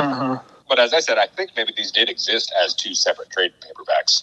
Yeah. And we read the collected edition. Yeah, and it also just feels a little bit long too. It's pretty fucking dense with all the characters, all the shit going on. I almost regretted doing this whole thing. It's pretty hefty. What are your pros? You love the narrow waists. Tiny ankles. I think it's really just the art to me and the Superman back and forth stuff the whole time. Yeah. Though I own all these individual issues, the Ed McGuinness God, stuff. You keep saying that. We get it. Stop bragging. Sorry. But I've spent so long away from this stuff that it is refreshing to come back to it again. I'm just reminded why I was drawn to it in the first place, and I still really like it. And otherwise, I do like the back and forth between Batman and Superman a lot. Yeah. And while I don't like the second half of the story so much, it is largely due to the art. But I like getting twice as much of the Batman-Superman trade-off stuff, because otherwise you would just have, like, admittedly, the first half is just like a whole lot of crap going on, plus some art that I like and some interesting dialogue. But if you read all of it together, then you get twice as much of that stuff, and that's probably my favorite part, at least overarching through the entire thing, is just the Superman-Batman interactions. And I also like a lot of this stuff that I like it a little extra because it's only shared with us, really. because they're like paying each other compliments You're at right. different times that the other person doesn't know anything about, because they're just thinking like they're admitting to themselves how much they admire this other person. And like the respect and awe they have. Totally. Like how, like, oh man, this guy's just great. Ben and Evan are super cool. I just never tell them that, you know? Yeah, that's yeah. pretty gay, man. We don't talk about feelings. I'm not talking about that crap. I don't compliment my friends. Wow. Speaking of 90s lingo, wow. Man. The giant robot suit is ridiculous, and I know that it's ridiculous, but I also love the giant robot suits. It does look kind of cool. Yeah, I mean, it's cheesy, but I love Giant Robo, and I love the Big O, and I just like giant robots. Amazing. I like the logo. I really like the Batman Superman logo together. Yeah. Yep. And there was one. This is like of no significance whatsoever, but there's what's the super dog's name? What's that dog's name? Crypto. Crypto. Yeah. There's like a cat one also. Really? What's its name?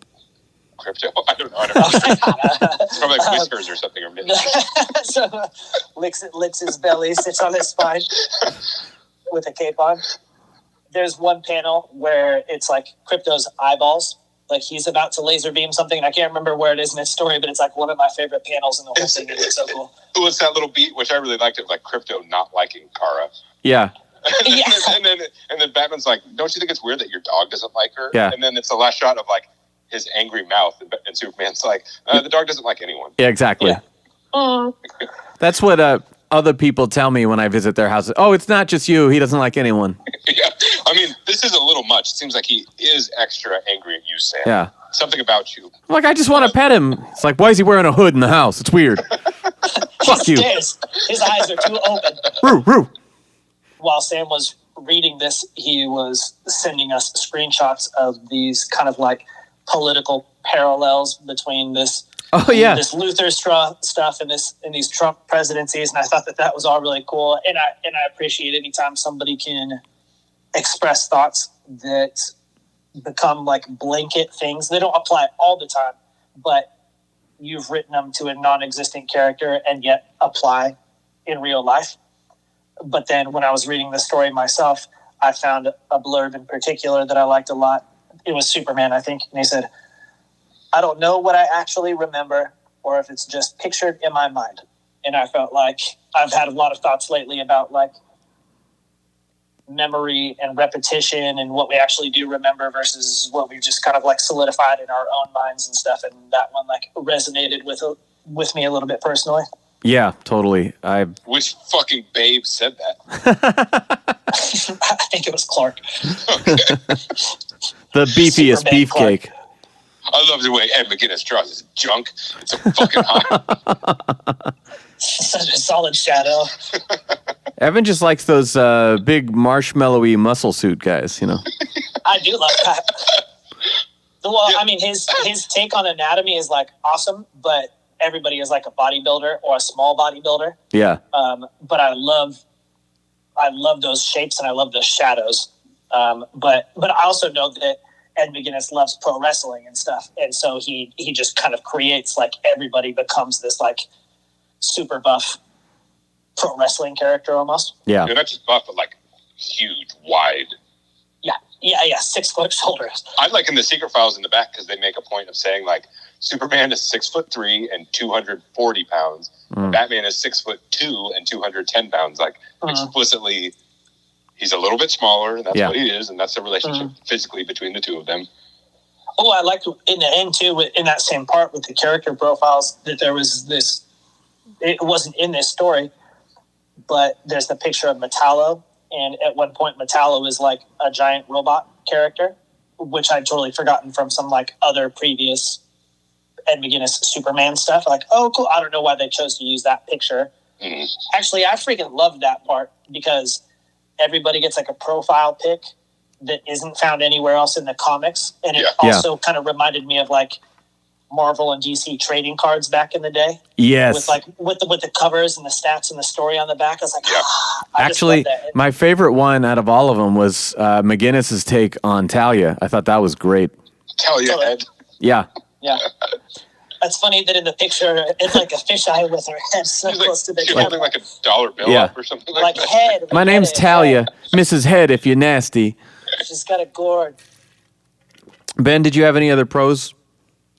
I did. I really liked the beat in the one-off, which the one-off overall I thought was just kind of weak and pointless. Beat one off? Is that what you said? The beat one-off and the beat one-off, a little pointless. Weakly pointless. I like that guy's art. I feel about that art the way you feel about Turner's art, where it is kind of like proportionally inconsistent, and some of the moves are weird, but it has that look of like late 90s, early 2000s Western Asian style, yes, which I like. But in that story, I just really like the beat of Connor wants to reveal to Superman that he just found out that he's like half Lex Luthor DNA, and Batman knows Connor wants to say something. So like Batman's saying to Superman, like, why don't you just confront him about it? He clearly wants to say something, and you should just talk to him about it. And Superman's like, oh no, I trust him. He'll tell me when he feels ready, and that's him. And then Tim Drake is saying to Connor's like, you should just tell him. Why don't you just tell him that? Yeah. And then I think the other one that I think I like even more is Superman going, well, we're coming here. I mean, do you trust these kids? He's like, no, I don't trust anyone. Yeah. It's like, okay, that's reassuring. It's like, well, we're here. I'm here to ask them for help. Yeah. And then Connor says the same thing. He's like, it seems like Batman doesn't really trust us. And Robin's like, well, they asked for our help, didn't they? Yeah. They're here. Yeah, kind of they see the world in the parallel of that dynamic. Yeah. In that same story, like twice, it's like halfway through, and at the end, Superman is there and then flies away. But it's the same thing twice in a row where like, shit, I didn't tell him or whatever. And but the other shit is like, he could hear it. Yeah, exactly. Like, but both times though, they're like, but they're saying something to each other, and he's not even far away, and it guarantees Superman can hear whatever this. Yeah, even if he was far away. I chalked it up to like, me, I'm constantly having to tune out the ringing in my ears and just focus on like you talking, for example. Or like if you're in a noisy environment and someone's trying to talk to you and you're blocking out these other things because you're focused on that one thing. I thought maybe I can forgive it on that level. But again, it's just overanalyzing, going, well, there must be a reason that they did this so badly.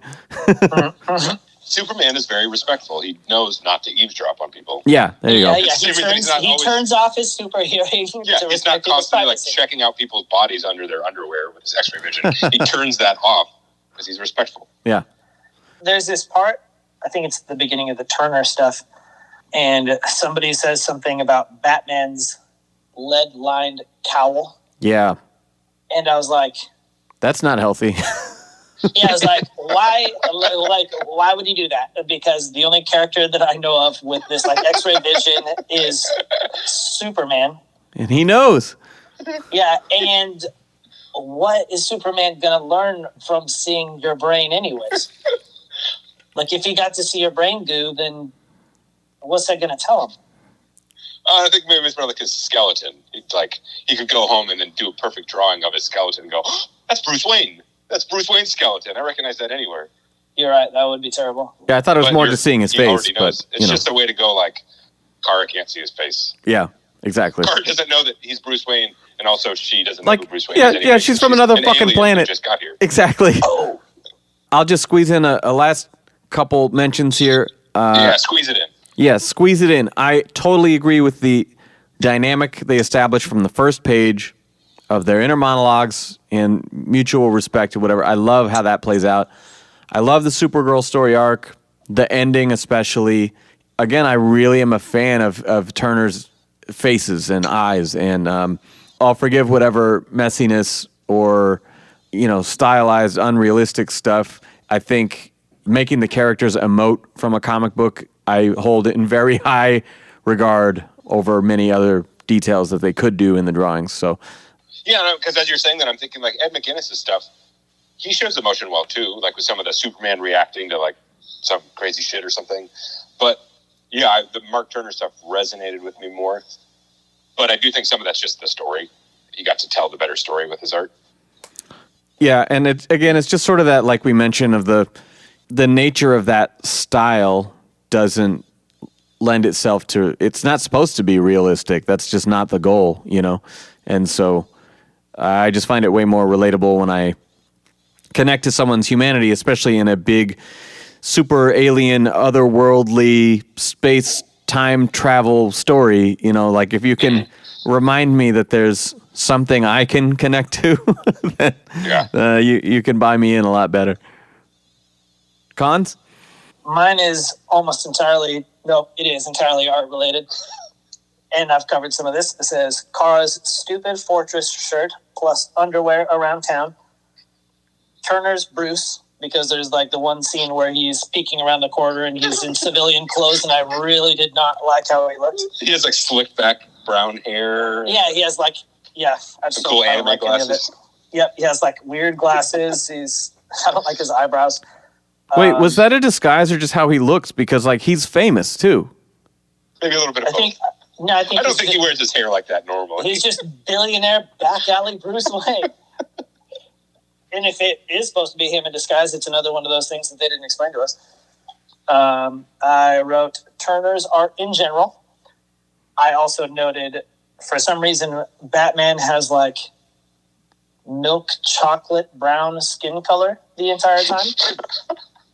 He has especially tan skin in this for some reason, and I would think the opposite. I would think that he would be the most pastiest. Oh, because he's only out at night? Yeah. But for some reason, he is chocolate milky brown. Okay, so... Find a picture. He's the brownest. He's the brownest of everybody. So Evan wants the white-only Batman. Is that what you're saying? Nope, you're being stupid.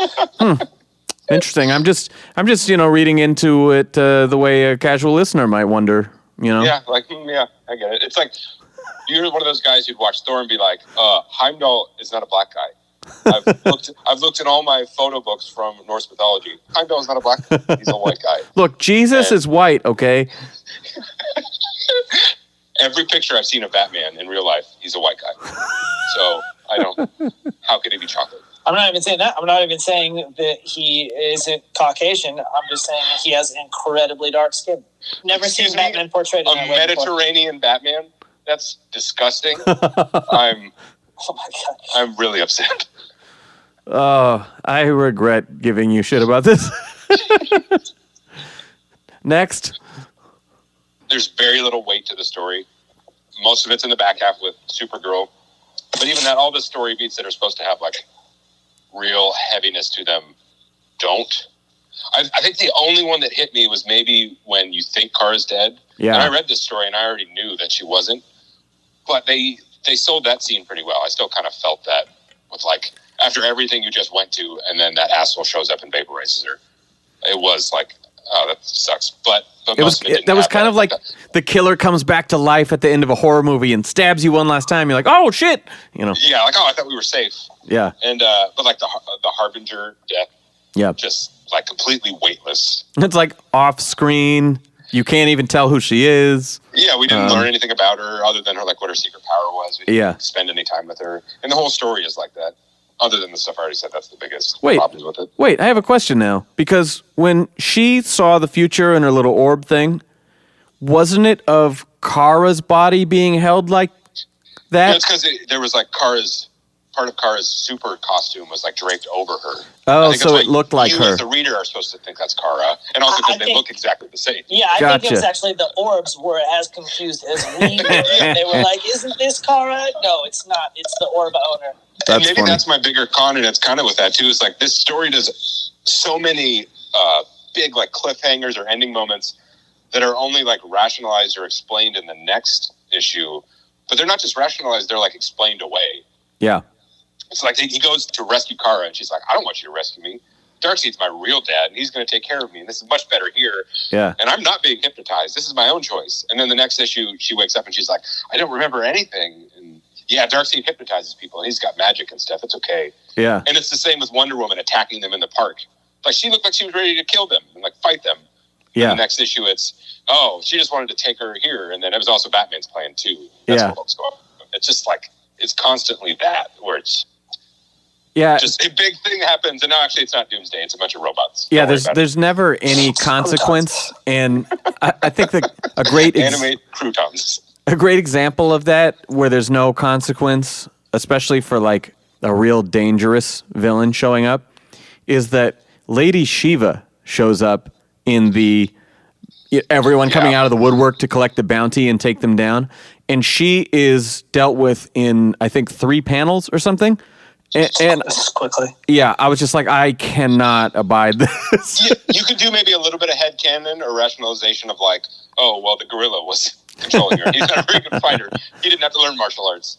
But yeah, that's the perfect one. And maybe it's because I don't know those other characters all that much. The other like side bad guys or Solomon Grundy, they beat him the way they always beat him. Like, yeah, they just kind of punch him or whatever. But with her, it's like they even say it. He's like, she might be the best fighter I've ever fought. And yeah. now we'll finally see who's the best. And then he just catches her punch and hits her. Yeah. Like that's it. The end. And when you think about this story in general, just like as you guys are talking, I'm thinking about all the different like major things that they cover, going from like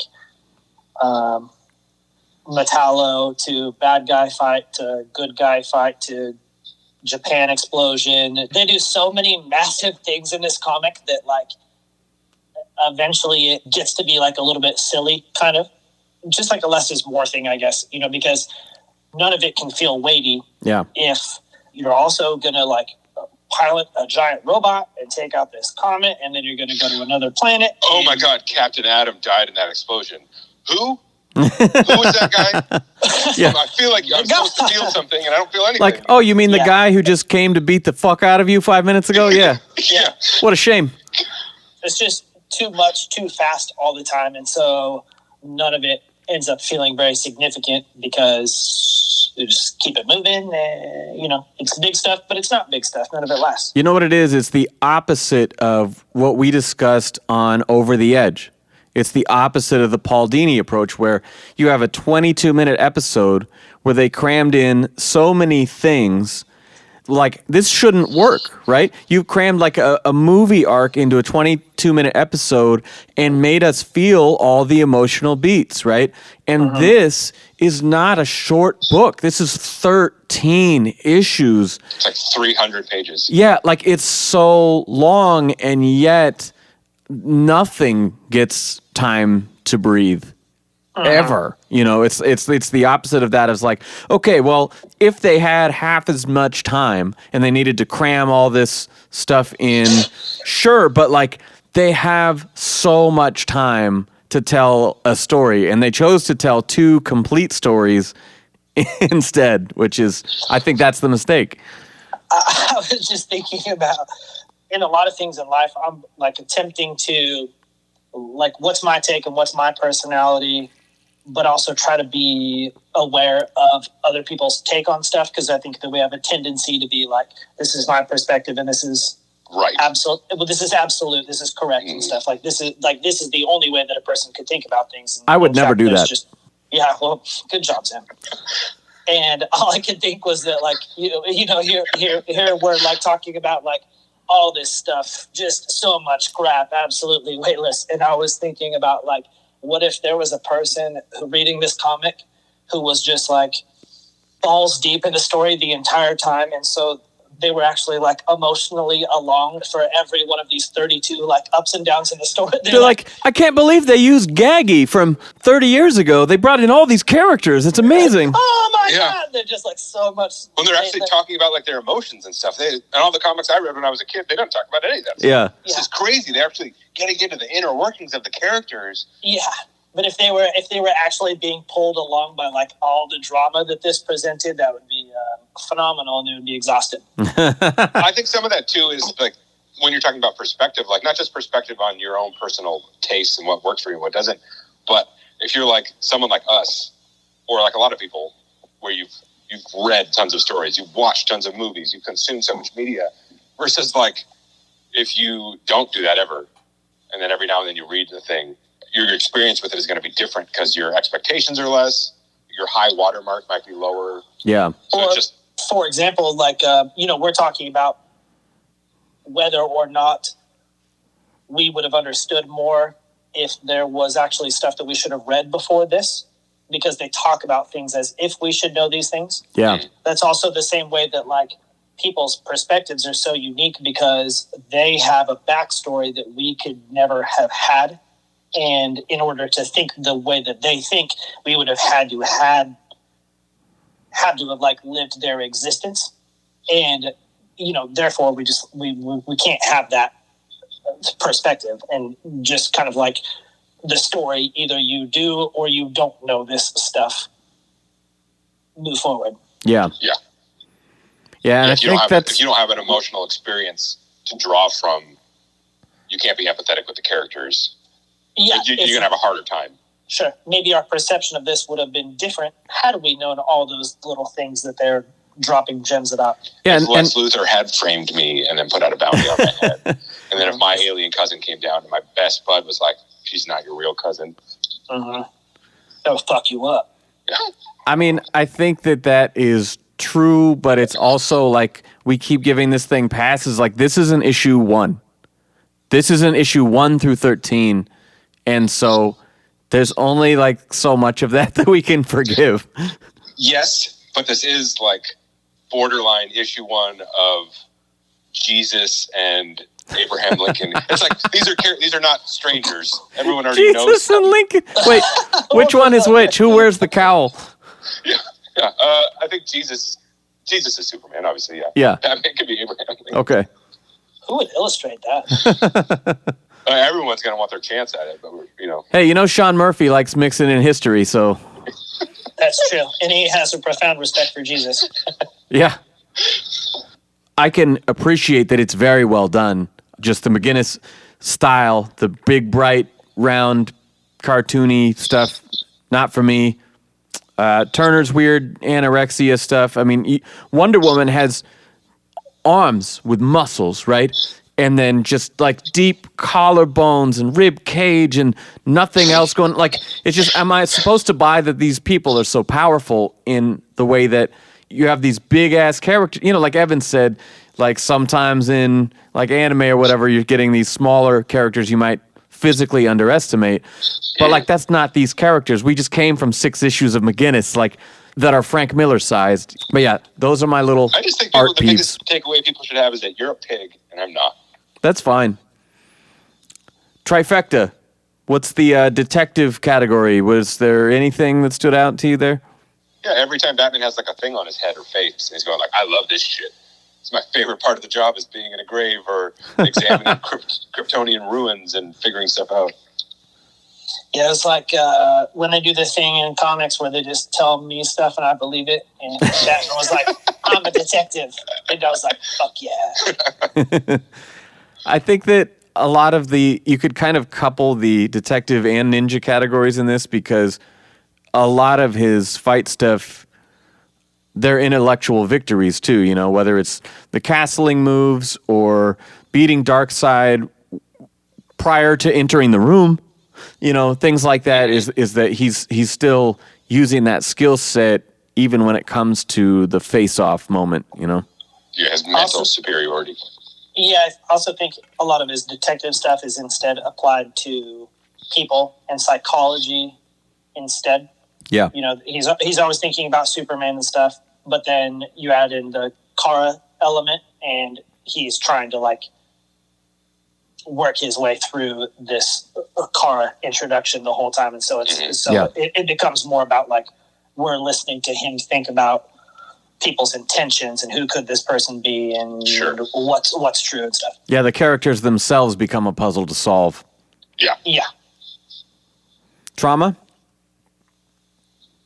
It's not like huge, but it is the kind of the whole point when you're supposed to look at the difference between the characters. Yeah. That he doesn't trust people and he's negative and cynical, and Superman isn't. Superman is the opposite of that. Yeah, and it reminded me a little bit of the BVS Martha scene in the beginning of that when he's saying like, I bet your parents taught you right from wrong and this and that, and my parents taught me dying alone in the gutter, and they sort of do that in the beginning of contrast not only their exact origin of like his parents getting killed or being flown out of an exploding planet, but specifically like a little bit of their actual upbringing and the way they see the world, their perspective, But Batman versus Superman, Superman's like, no, I'm fucking dark too, man. I'll laser your goddamn head off. Bitch, don't talk to me like that. All right, ratings. I think it's a 3. It's kind of like the other stuff where if I was going to look at the 2 books separate, I would probably give the Supergirl story a 4 and the Public Enemy story like a 2 or a 2.5. But as a whole thing, it's like a 3 or maybe a 2 3/4. I'm exactly with you on that because I feel conflicting ratings, and I was thinking like the first half of this, I was like, damn, am I going to give it 2? And then as it's ramping up at the end and all the apocalypse shit going crazy, I'm like, fuck, this is a 4. And I'm like, split the difference. It's not going to work. As a whole thing, we read this book. Yeah. So I feel pretty comfortable that 3 at best, just because it's uneven. But yeah, Ev? I agree. I would be in the as low as 2, as high as 3 range. Yeah.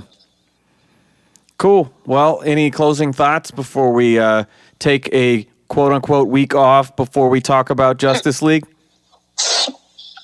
Oh, I looked into it. So shut up. Alex Ross, he or whoever worked on Kingdom Come, they did create Red Robin. But the Red Robin in that universe is just Dick Grayson later on. Weird. And then it got used for Jason Todd, and then it got folded into Tim Drake as Red Robin. But it has that costume that we saw? Yeah, that version of that, what that character the looks weird like in the hood. name Yeah. is Dick Grayson. Yeah. Nice. Okay, originally. cool. Huh. All right. Well, that concludes our random trivia bit that's after the ratings. Boom, baby.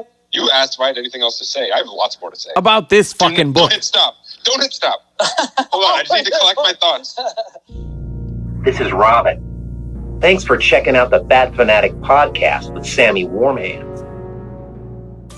All right, that is our show. Now, I have to say, every time I read this story before or read any Supergirl, I would say Kara, because I know real people in real life named Kara, and it's spelled the same way. But it's that damn Melissa Benoist show that got me saying Kara. So editing this episode, I heard us say Kara a million times, and it bugged the shit out of me, but I had to say that. Appreciate you guys listening. As always, please subscribe. Give us that 5-star rating. We are going to continue in the Snyderverse with the theatrical Justice League, okay? The Joss Whedon version, the rewrites, reshoots. We're going to do that next as we lead up to the Snyder Cut, all right? So we will see you guys this time next Friday with Justice League.